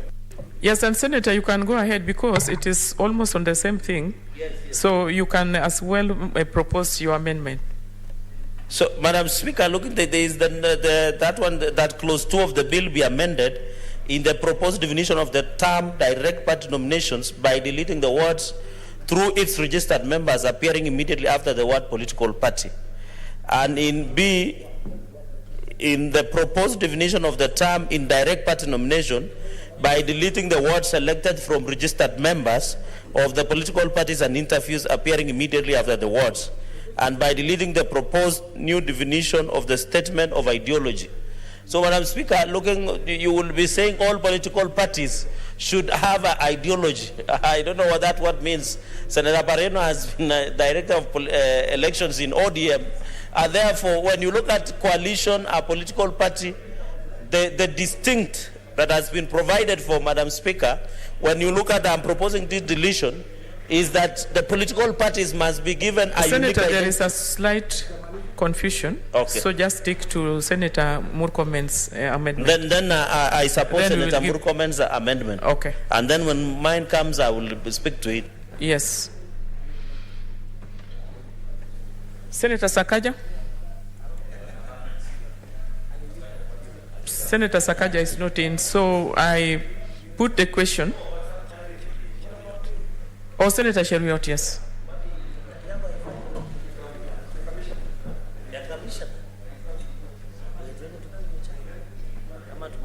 Madam Speaker, I'm wondering what is the problem with my card today.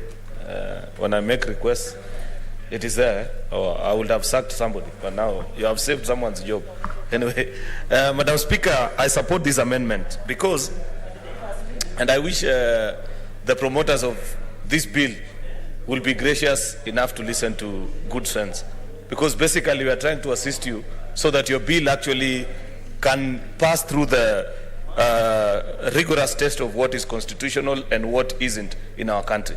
Unfortunately, Madam Speaker, what we have come to know from experience is that on many occasions when you have such bills where the executive is spearheading and championing similar bills, and they are passed in the manner such as the circumstances that this House is about to do, then good sense take backseat, and it becomes about numbers alone.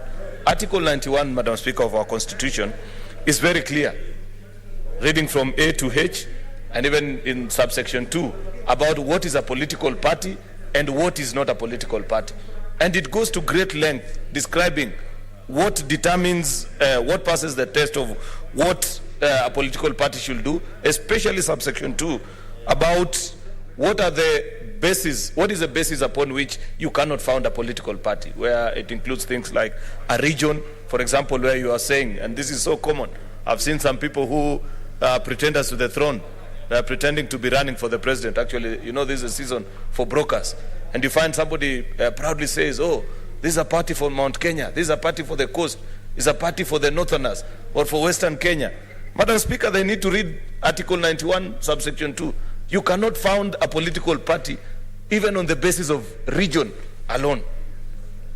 Part of what is described actually as falling afoul of constitutional provisions on what a political party is include even issues that other people may consider to be so mundane as even a linguistic background alone.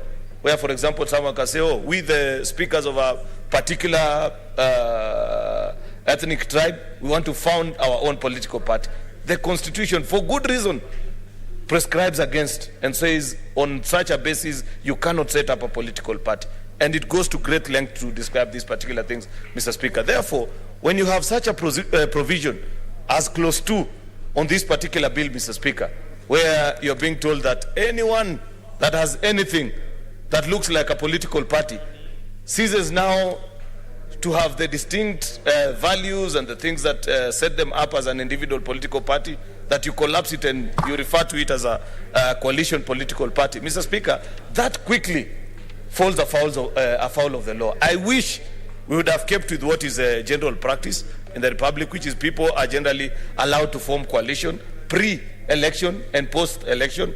You know, Mr. Speaker, unfortunately, you know, the challenge is that people are trying to legislate good manners and things like trust. Those ones cannot be legislated. If you are a criminal, if you are a swindler, if you should change your political partners, no amount of law will protect you from doing it. And that is a challenge that you are trying to circumvent by passing this particular law and, you know, giving comfort to certain people that, you know, now you'll be part of a big conglomerate. You know, even in the world of business, Madam Speaker, when entities are run under a group, you know, such that, oh, you say this group of companies has interest in, say, real estate and fast-moving consumer goods, they retain their independence. They still have their own mini-boards that run them. Mr. Speaker, Madam Speaker, it is on that basis that I plead with our colleagues that if you really love this bill and you think that it means well for you, listen to good sense, delete this particular clause and word it in the manner in which Senator Cherargei actually will be proposing in his next amendment, which provides, yes, for coalition political parties, but each of them still retain their distinctness, Madam Speaker. Therefore, with those many remarks, Madam Speaker, I support this amendment. I put the question that clause 2 be amended as proposed, division at the end.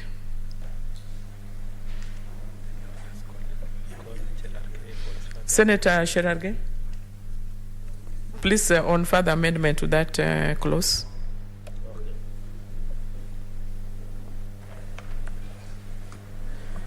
Madam Chair. And I would request that we be brief, to the point, yes. Madam Chair, that clause 2 of the bill be amended. A, the proposed definition of the term direct party nominations by deleting the words through its registered members appearing immediately after the word political party.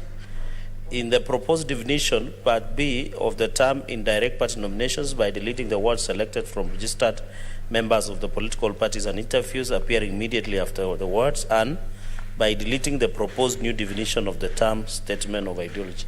I think two things that I want to say, Madam Chair, is political parties should be given opportunity to decide on form and formation, on how they can nominate, on how they can run their political parties. We don't want political parties to be managed, Madam Speaker, and I've said this before, that when you look at the import of Article 91 and Article 260, the mushrooming of many political parties that do not even meet the threshold of Article 91 should not be allowed. And therefore, I think this one is trying to stifle or micromanage political parties. They should allow to do their bit. Secondly and finally, Madam Speaker, is on the statement of ideology. You know, this removal of definition, Madam Speaker, in its essence, is that you are just saying Kisii Tea Farmers Cooperative Society or a CBO or a society or a company, with the import of the definition that has been given in this amendment, Madam Speaker or Madam Chair, will in its proposed form would proceed and become a political party. But when you look at the jurisdictions other across the world, Madam Speaker, the definition of political parties have been defined, and the underlying factor is that they do what we call political activities. But when you look at this proposed, I don't think, Madam Speaker, it should be allowed, because it will be reversing, or because the powers that has been given under Article 91 of the Constitution of Kenya is Parliament was supposed to legislate. And some of these issues that we are raising on this amendment, I'm raising, Madam Speaker, is to put in place and ensure that the definition of political party should be defined properly, so that even if you go to court, an NGO cannot come up and say they want to be a political party. So, Madam Speaker, I propose.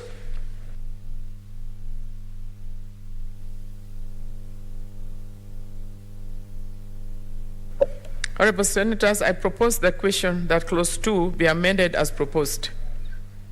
Senator Nderitu for comments. He's out. I put the question that Clause 2 be amended as proposed.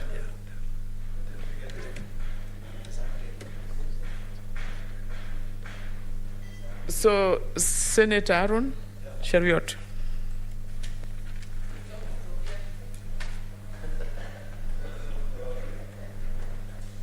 Madam Speaker, I continue to plead. Senator Cherargei is granting a second opportunity to the promoters of this bill.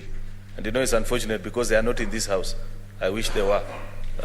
If they were here, they would have listened to what Senator Cherargei is kindly requesting them to do. Because if you're a believer of a political party, and I'm surprised, I didn't get a time to read through the presentation from Center of Multi-Party Democracy. If I had the chance, actually, and it's good because I think their president is here. Sorry, Senator Parano, you have an intervention? What is out of order?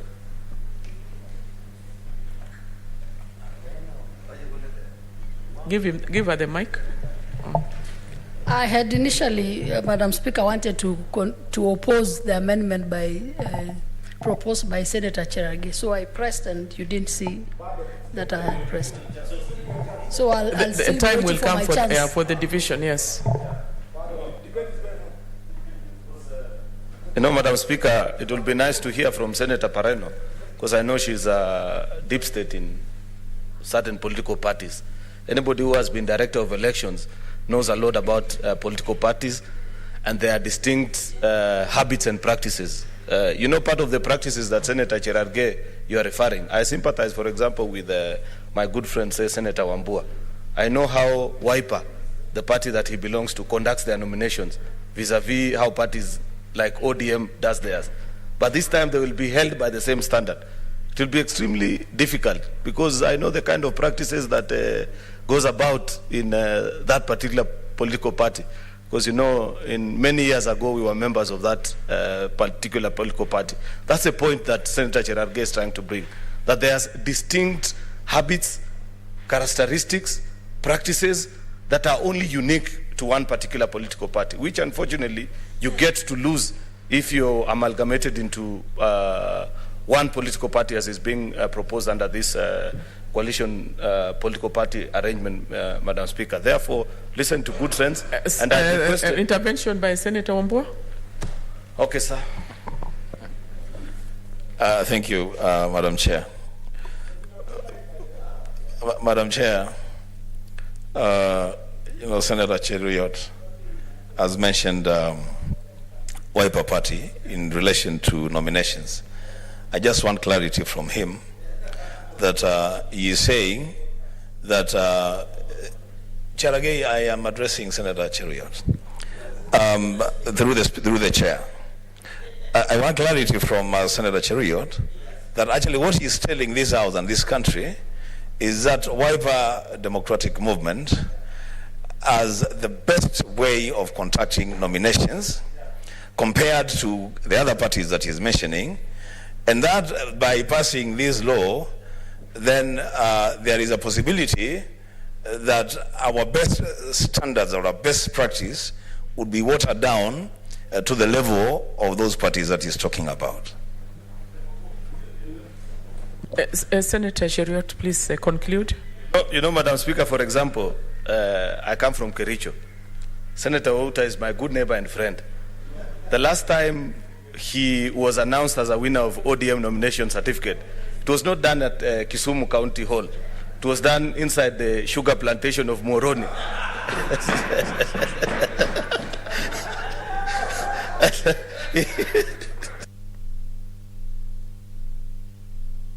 Senator Uta, if you have to say something, please put intervention. Intervention. Okay. Yes, Senator Uta. Chair, you've heard my good neighbor, Senator Cheriot, is trying to drag a nomination which was conducted free and fair in Kisumu in the last general election, and saying that we did that in somewhere called a sugar plantation. I want him to be able to table the evidence before this House so that the world should know that the election in Kisumu was not free and fair. And I want to tell you that was the best in the Republic of Kenya. Senator Pareno? Yeah, Senator Wambua, you have every reason to be worried. Because Senator Cheriot, there's an intervention. Oh, okay. Yeah, Madam Chair, you know when Senator Cheriot talks about the last general election and issuance of certificates, then he directly is trying to impute on my conduct on that particular time, because I was the chair of election board and I was the one issuing the certificate. And I want to confirm that the Senator Outa is properly before this House, having been given a certificate after winning and in broad daylight. So it was never in a plantation. So you're out of order. Senator Cheriot, please conclude. I'm afraid for my friend Senator Wambua, because what ODM considers to be free and fair, by the standards of Wiper, that is mass violence. But by ODM standards, that is okay. If I am given, for example, at the next sitting to provide evidence, I know because I know the gentleman who was a county returning officer for Kisumu is my friend. Madam Speaker, you know very well that at least once every week for the 53 weeks that are in a year, I am in Kisumu. So I've got many good friends. The gentleman who was the returning officer is somebody well known to me. And I know that where he had to make his announcements and how powerful one Senator, can be at that particular time. Can we confine? I will confine, Madam Speaker, but the comments. You know, Madam Speaker, I was to the issue that is before us. Yes, please, yeah. Actually, this is the issue that is before us. That political parties will be forced, because of this, the wording of this particular clause 2, to adhere to certain standards which are alien to certain political parties. And it will be a forced marriage of circumstances that people will be shocked later on. And you are trying to give them an opportunity to understand that actually, even if you wanted to be in a coalition, you can still be in a political coalition without being forced to collapse your party and work under one coalition political party. That's the challenge that I'm trying to explain. And that is what Senator Cherargei is advising us. That as good senators, let us pass good laws that understand actually the distinct practices of our various political parties, Madam Speaker. Therefore, if they choose, and if my colleagues who are supporting this particular legislation think that it makes good sense for them to proceed and do this proposal despite our warning, then so be it, Madam Speaker, because we have warned them. We have given good reasons. Finally, Madam Speaker, as I conclude, there's a point that I made, and I said I needed to hear what the president of CMD, the good senator, my good friend Senator Abshiro, will say about this, because I thought CMD, in its formation, advocates for the growth of multi-party democracy in our country, especially remembering our history, because if you look back to 1992, Madam Speaker, it was a big thing, the repealing of Clause 2A, where all Kenyans were being forced to be under one political formation. That at that particular point, if you are kicked actually out of a political party, you actually lose your seat in parliament. The majority leader, and unfortunately is not here, was once a victim in 1998, where when he lost favor with the powers that be in Kanu, he was actually kicked in parliament. I'm surprised that in his old age, he could be advocating for such a dangerous and draconian piece of legislation, Madam Speaker. The reason why I mentioned CMD is because Center for Multi-Party Democracy if you read through their objectives and raison d'etat, they speak about inculcating cultures of democracy and seeing the growth of multi-party democracy in our country. Is this, how does amalgamating 10, 15, 20 political parties into one coalition political party and forcing people to run under one nomination, come to parliament with only one distinction of being under one political party, how does it sit with the practice of multi-party democracy? It's a comment that I'd wish to appreciate and listen to from CMD. Thank you, Madam Speaker. Senator Murkomen? Madam Speaker, Senator Faria interrupted me when I was making my conclusion, but I understand her. She can never understand some of these challenges that we are mentioning. Because when you say you either choose or you don't, a practicing politician understands what a political party means. In certain parts of the country, when you're done with your political party nomination, it's as good as a general election. So it's not as easy as she may want to put it.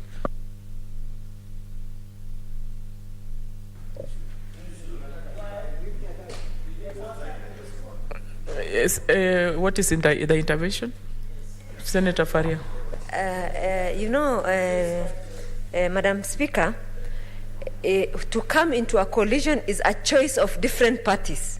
So if they don't want to be subjected to that rigorous process of joint nomination, they should not join those parties. They can. The law does not prevent individual parties contesting for presidential and other seats. So that is why I was just, because you mentioned me, I just wanted to respond to that. Thank you very much. Okay, Senator Murkomen. But please let us stick, because there are a lot of interest. Let us stick to the point and be brief, please. Thank you, Madam Chair. I think one of the interventions here by Senator Cherargei that I have not contributed to is that was not part of my amendment, is this part that deals with, as Senator Cherargei says, that we must delete the proposed new definition of the term statement of ideology. If you see this thing of statement of ideology, which is applied later inside in the bill itself, it says that it sets out the doctrine, ethical ideals, and principles of the party. If you look at the Constitution sets the basic requirements of a political party, and putting in place more stricter requirements for that political party is going beyond the Constitution.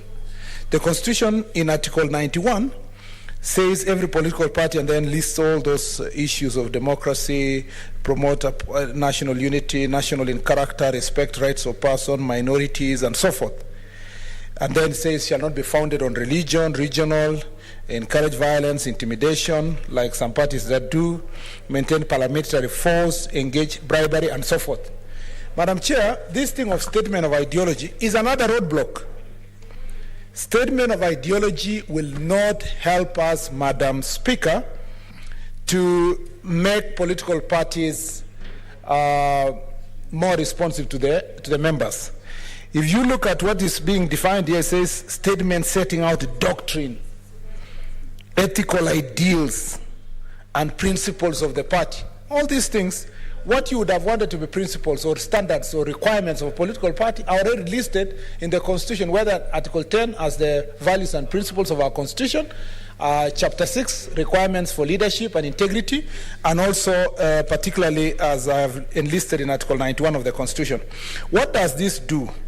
It only creates one more layer of bureaucracy where the registrar of political party will tell another political party, and this is exactly the objective of these drafters, to wake up and say, oh, we are not registering party XYZ because the government is not comfortable with the ideology, or that the registrar of political party is not satisfied that the ideology of this political party is in consonance with the values and principles that the registrar is trying to follow. Or, Madam Chair, it's also possible that the registrar will just say, the ideology of Party X is an ideology of Party Y.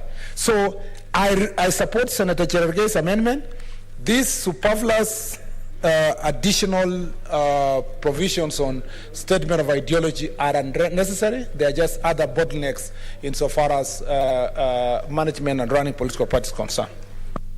Honorable Senators, as I allow you to make comments, let us just mention the rationale of the amendment, why you are supporting it or not supporting it.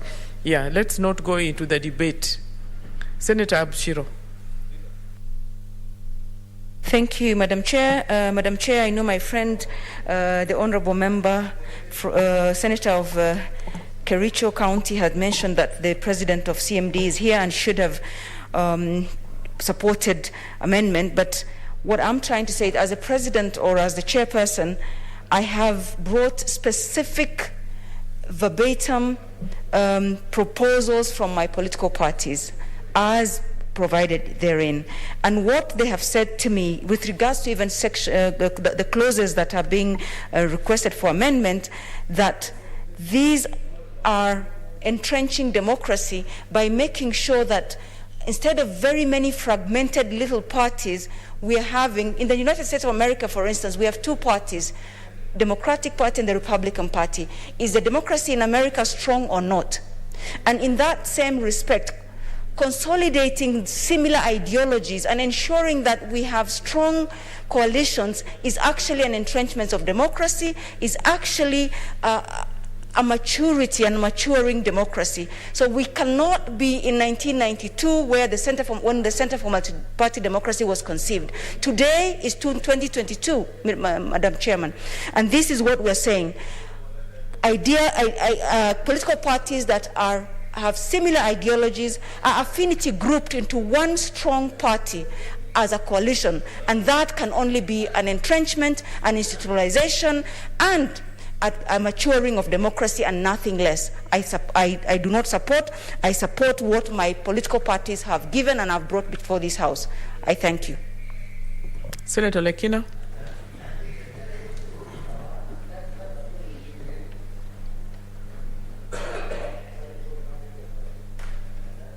Madam Chair, I thank you for giving me a few minutes to comment on this. I rise to object to this proposed further amendments by Senator Cherolgai. Madam Chair, I think there is a confusion in what is a direct nomination or an indirect nomination. A direct nomination simply means that, and the bill actually explained it very, very clearly, it means that it's a form of universal suffrage by the members of a political party. We move on further to the issue of ideology. We move into the issue of ideology. When we move into the issue of ideology, Madam Chair, I think it's about time that this country start moving into and understanding the issues of ideology. Are you commenting on Senator Cherargei's amendment or Murkomen's amendment? I am commenting on Senator Cherargei. I had consulted with the clerks, and they told me that this is what is being discussed now. Go ahead. So I'm commenting on it. I'm objecting it because I think Senator Cherargei wants to misguide the public on the definition of ideology, a definition of direct or indirect nominations. Direct nomination is very simple. And I think what this bill seeks to do is that it seeks to bring in disciplines to parties. When you have members who are bona fide members who subscribe to a particular school of thought, those members then ought to be allowed to choose the candidate that they want to represent their ideas. So, Madam Chair, the public ought to know that when the proposals of this bill define the term direct nomination and indirect nomination, direct nomination only means that members of that particular party, and if it is a coalition party, members of the two political parties. Like, for example, if it's Jubilee and ODM, those members of Jubilee and members of ODM will participate in either a direct nomination, where it is universal suffrage, or indirect nomination, where it is through delegates. Madam Speaker, on the issue of ideology, I think it's about time that we try to demystify what this ideology means. I was listening to Senator Murkomen trying to say that Senator Olekina, please let's not go into the debate. No, it's not about the debate. I just want to clarify one thing, Madam Chair. But kindly allow me to clarify this one. Because when I heard Senator Murkomen saying to the public that that the registrar of political parties might say that this ideology is similar to the other ones, I think that would encourage them more to come and form into one coalition. And I think it's about time that we look at other democracies. If you look at the US as an example, Madam Chair, and this is my last comment on it, if you look at the Democrats and the Republicans, the Democrats subscribe to a bigger government where the government is in the people's life. But when you look at the Republicans, they are more conservative. They want lesser government in their life. They want to be able to pay less taxes. So I think this is an issue that now, at this age of our democracy in this country, it is important. And that's why I strongly oppose this deletion or this amendment being proposed by my colleagues. Because the proposers of the political parties amendment bill saw it fit to try and clarify so that we can now be voting for people based on issues. Thank you, Madam Chair. Honorable Senators, I'm saying this for the third time. If you are bringing an amendment, just tell us why, tell the House why you are making the amendment. And if you are supporting or not supporting, just give us the rationale. It's as simple as that. Let us not debate at the third committee, please. Yes, Senate. That you're making, because on third reading is not the debate during the second reading. On the third reading, members can have again another opportunity to make general comments. But during the committee of the whole House, the mover is supposed to justify the House why that, to the committee, why that amendment is necessary. And there should be an engagement. Even the members who are contributing, I don't think we are doing the right thing. We should interrogate the mover on specific provisions why you need that amendment. So it's almost a question and answer session. But you know, we are now in debate, which was there during the second reading. During the third reading, in fact, Madam Speaker, I've realized that in this House, people don't use the third reading the way it should be used. Yeah, so you stand guided. Yeah, but now we must be technicians now, so that we interrogate why these amendments are necessary. But I think we are debating again, and that was during the second reading, and I think the clerk can advise.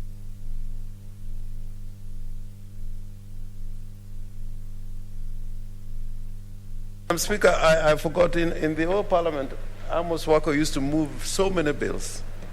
And as Attorney General, during the third reading, he would be engaged specifically on each and every word and comma and so on. Not a general debate.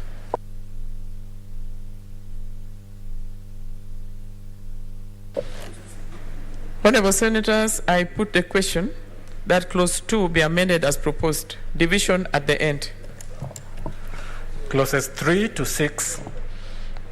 I propose the question that clauses 3 to 6 be part of the bill.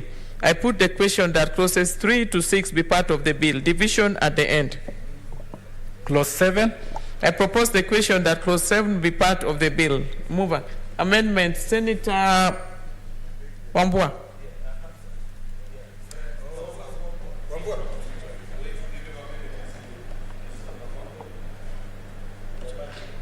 Olekina, you are doing on behalf of Wambua? Yes. Okay, go ahead. Madam Chair, I've been delegated by Senator Wambua, and upon consultation with him and all the other colleagues, Senator Wambua has chosen to withdraw the amendment.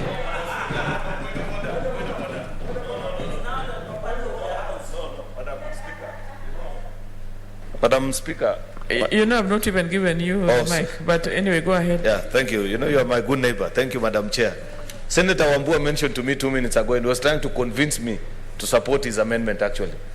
We were seated there. I don't know who called him, but it was something written HESKM. I suspect maybe his party leader or something. So he's behind there in the consultation room. We can give him a minute to come back. He mentioned to me that that he needs actually my support for his amendment. You know, there's only one option. If it's not there to move the amendment, we can only drop it. No. Alternatively, Madam Speaker, yes, you can move to the next amendment as a matter of procedure. It is then never he will done that formally way. withdraw. No, that's not the. But there is a procedure. There's a procedure for withdrawing an amendment, Madam Speaker. The procedure is, if it's not there, we just drop the amendment. No, Madam Speaker. Look at the standing order. Yeah. What's your point of order, Senator Murkomen?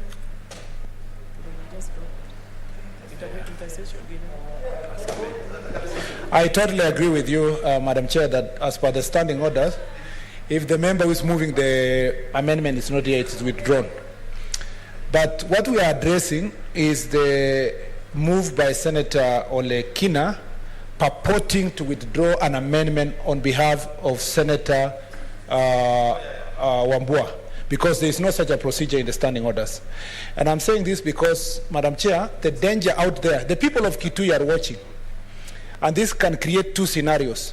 One, that Senator Wambua ran away when serious business was coming, or that Senator Wambua, Madam Chair, was coerced to run away, or that Madam Chair, Senator Wambua is being untwisted to withdraw an amendment. No, Senator, if the right procedure is followed, because it has always been our practice. I've seen several members move amendments on behalf of others. It has been a practice in this House. Senator Wambua, Madam Speaker, Madam Chair, is a very honorable man. He could have decided to follow the standing orders by absenting himself for purpose of this thing to be withdrawn honorably. But the voice given by Senator Olekina creates a different impression. So let us cut the long story short.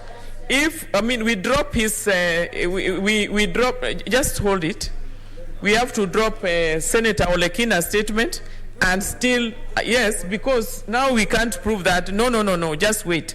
And we just drop it out altogether. That's the best that we can do. And we move forward. Let's move forward.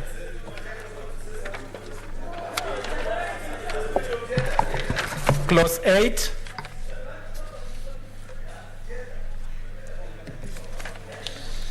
I propose the question that clause 8 be part of the bill. I put the question that clause 8 be part of the bill. Division at the end. Clause 9. I propose the question that clause 9 be part of the bill. Mover, Senator Sherarge.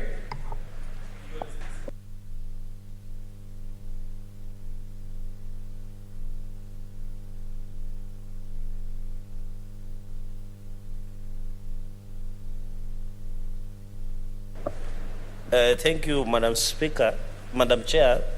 That clause 9, that the bill be amended by deleting clause 9. When you look at that, section 10 of the Principal Act is amended in subsection 1 by inserting the words or a coalition of party immediately after the words form a coalition.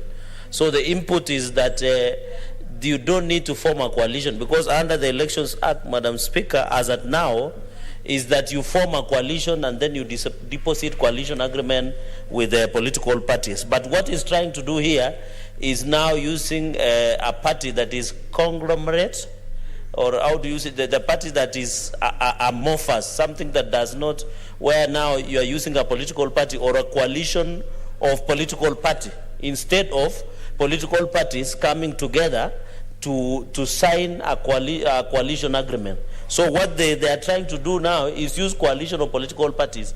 If, for example, there is a party called Kuzimia Coalition Party of Kenya, is that Kuzimia Coalition Party of Kenya comes together and say this Kuzimia Coalition Political Party of Kenya. And then the next part there says, provided that in a case of coalition political party, the coalition political party shall submit coalition agreement at least 120 days before a general election. What the import is that under the Elections Act as it is now, Madam Chair, is that there is pre and post coalition agreements that are deposited with registered political parties.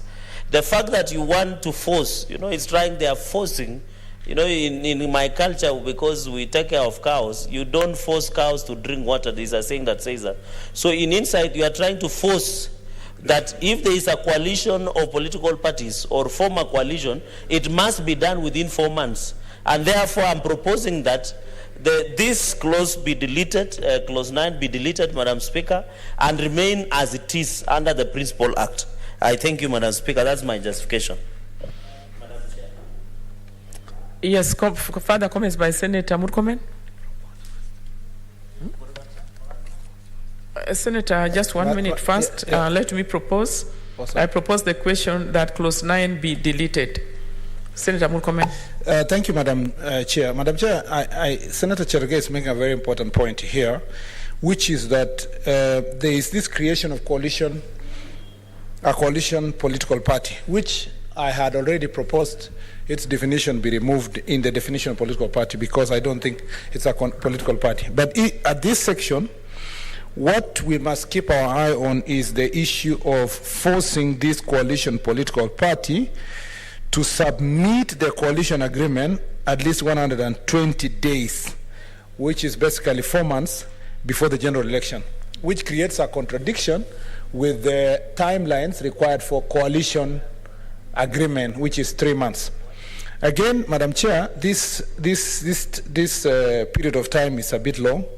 I want to help our friends because we are not the ones who intend to apply this section. This is the reason why our friends on the minority side would really want to have this thing and put it in place in 4 months, which is barely April before the elections. Just want to help them to tell them that this is too early. By that time, you may not be ready. Ordinarily, I think, Madam Chair, if a Kenyan would challenge... Senator, now there you are... challenge? You're surpassing. A little bit, but not so much.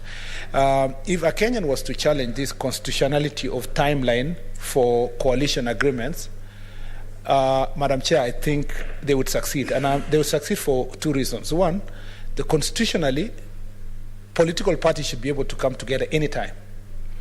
In parliamentary system of government, coalition arrangements can happen one morning, the afternoon the Prime Minister is removed. In our situation, we have constricted, there's a period of time, which is now, in the case of coalition political party, or whatever is called coalition political party, is supposed to be 4 months. And for the other coalition agreement in the parent act from the 2011 when it was passed, it is 3 months. I really think that this time is unnecessary. Political parties should be, at any given time, be able to come together and form a coalition, pre or post. If government of the day feels like they are now weaker in parliament, they can rob in another party, form a coalition.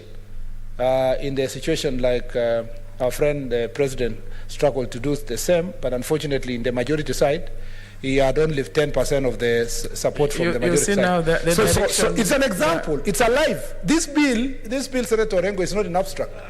Yeah, so I'm seeing you very agitated, but this bill is not an abstract. This bill is a culmination of handshake, okay? And, it is, this marriage is supposed to be consummated. Senator, can you stick to the amendments? Yes, that's what I'm saying. Yes. For this locking, Madam Chair, political parties away from forming coalition, political party, or coalition, including even the Parent Act, I still think it's unconstitutional. And therefore, the wisdom that comes with this bill and Senator Cherge's proposal is that this 120 days is unnecessary. Senator Aaron Cheruiyot.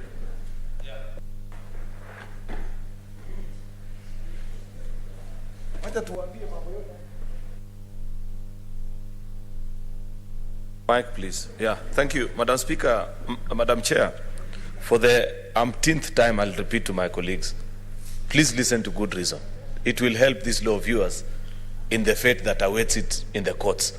I'll give you a very clear example. What Senator Cherargei is trying to assist you, and even, I don't know if Senator Cherargei is aware of this. Senator Judy Pareno, you have run political parties.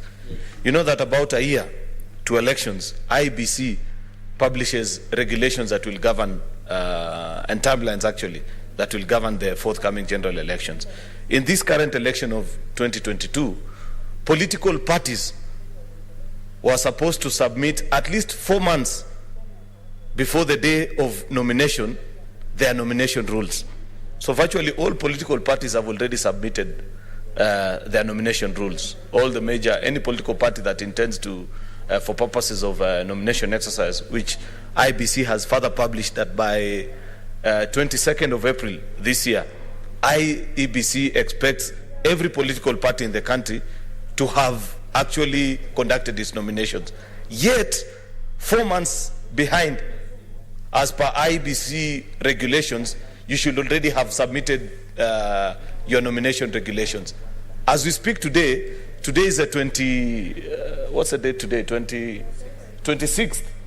Today is the 26th actually of January, meaning that you hardly have 2 months plus to the nomination deadline.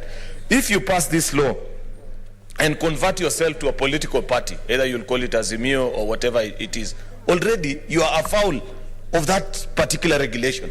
Because by the time you'll be formed into a coalition political party, where's the 4 months that you need so that you submit your regulations? In fact, you will have to apply to IBC to selectively make rules for you as an individual party to allow you submit your regulation rules. And on that basis alone, part of these clauses will actually lead to this law being annulled by the courts. Therefore, Madam Speaker, I hope our colleagues can listen to this and perhaps agree with Senator Cherargei, because this makes a good proposal that individually you can remain as a party, but not a coalition political party. Otherwise, many of us will be waiting to see how IBC will treat this particular coalition political party. If they are allowed to submit nomination rules outside of the regulation time, then many other political parties will be requesting for IBC to vary as many things as possible, as opposed. That's why in their submissions, if you read through the submissions of IBC, they raised a valid concern about this particular clause, because they're saying you are now forming a political party while you are way deep into the electoral cycle, and there are things that political parties should already have done by that particular time, Madam Speaker. So I don't know. That presents a challenge. Therefore, it is for that good reason that I support what Senator Cherargei is proposing. Thank you, Madam Speaker. Madam Chair. I put the question that clause 9 be deleted, division at the end. Clause 10. I propose the question that clause 10 be part of the bill. I put the question that clause 10 be part of the bill, division at the end. Clause 11. I propose the question that clause 11 be part of the bill. Mover, Senator Murkomen.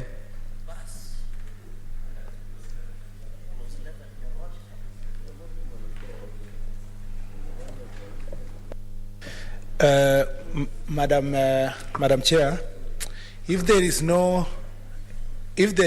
other clause that colleagues here should support, I beg them to support amendment of clause 11 for 2 reasons. One, it doesn't fall within your political contests out there, which is about the debate that has been going on in the country about what Parliament wants or who wants where to form a political party or a coalition and so forth.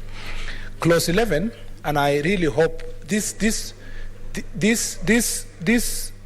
clause 11 emanated from our experience, or my experience representing Senator Maura.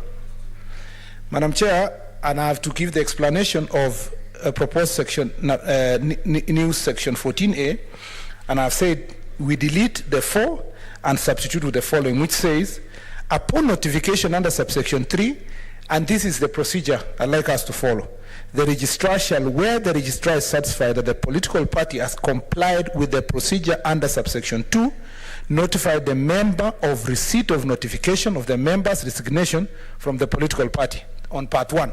So when the political party deems a member to have resigned from the party, that notice is sent to registrar for purpose of removal of that member from the political party because he's deemed to have resigned from the party. So up to there, we notify the registrar. But the other additional provision I've added there that I want us to really interrogate is the part that says the registrar shall, upon issuing the notification to the member under subsection 4, publish by notice in the Gazette the registrar's intention to remove upon the expiry of 21 days after publication of the notice, the member's name from the register of the political party. This is the explanation, Madam Chair. At the moment, because of the absence of this type of law, a political party will put together, like Jubilee did in the Maura situation, a disciplinary panel under its own constitution.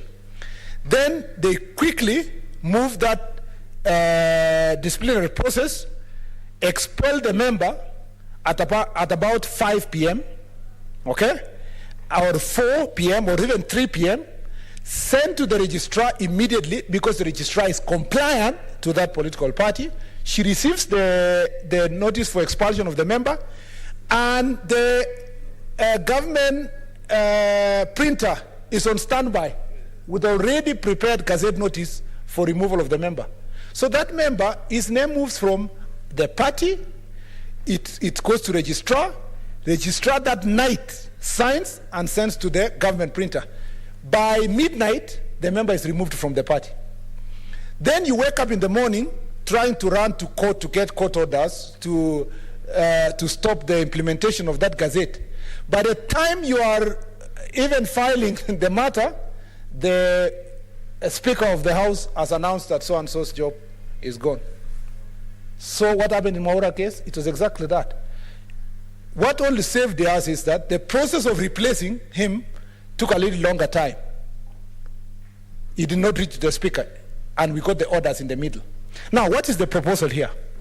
Let the registrar political party receive the notice from the party and send it to the member, and telling the member, you have received notice that you have been expelled from your party or deemed to have resigned from your party.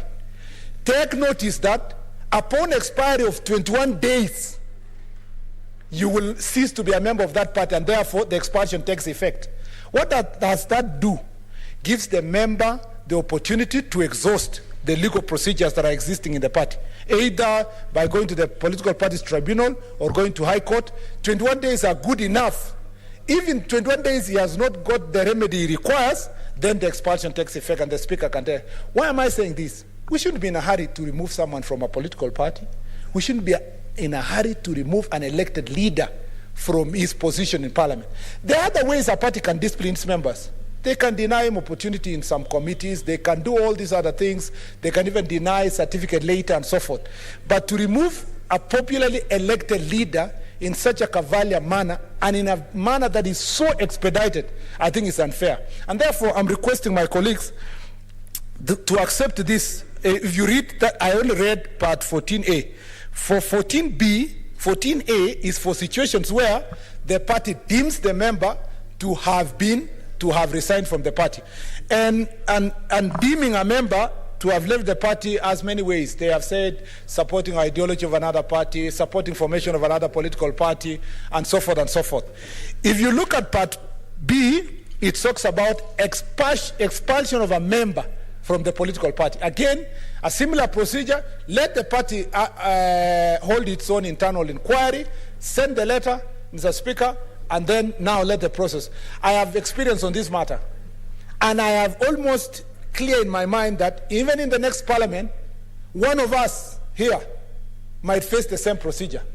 Just like Aisha Juma faced, just like the late Dory faced, and I represented him as well. God is rest his soul in peace. And now Senator Maura has faced. I am begging members, because this section 11 I'm introducing, this clause 11 I'm amending, has nothing to do with your other debates there.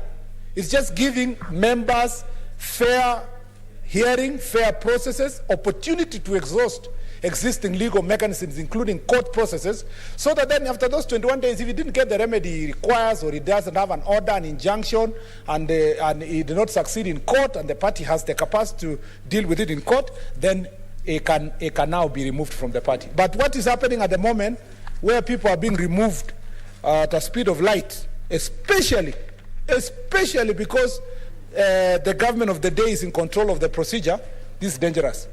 And Mr. Speaker, the government of the day tomorrow might be Murkomen. Murkomen is a fair man, but it can be someone else.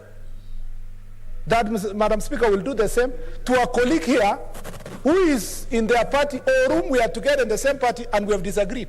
Let's do law for posterity, and this provision is useful for county assemblies. So many, if a lawyer who is here, Senator Orengo, all the senators who are in legal practice, Madam Speaker, I don't think there is a senator here who is in legal practice, including Mutula, who has been here and so forth, who has never received a case from county assembly or national assembly or the Senate of party trying to expel somebody from their political party, and you are running around to get orders in time before they gazette that expulsion. I think this is a fair provision, Madam Speaker. I propose the question that clause 11 be amended as proposed. Senator Aaron Cheriot, please just be...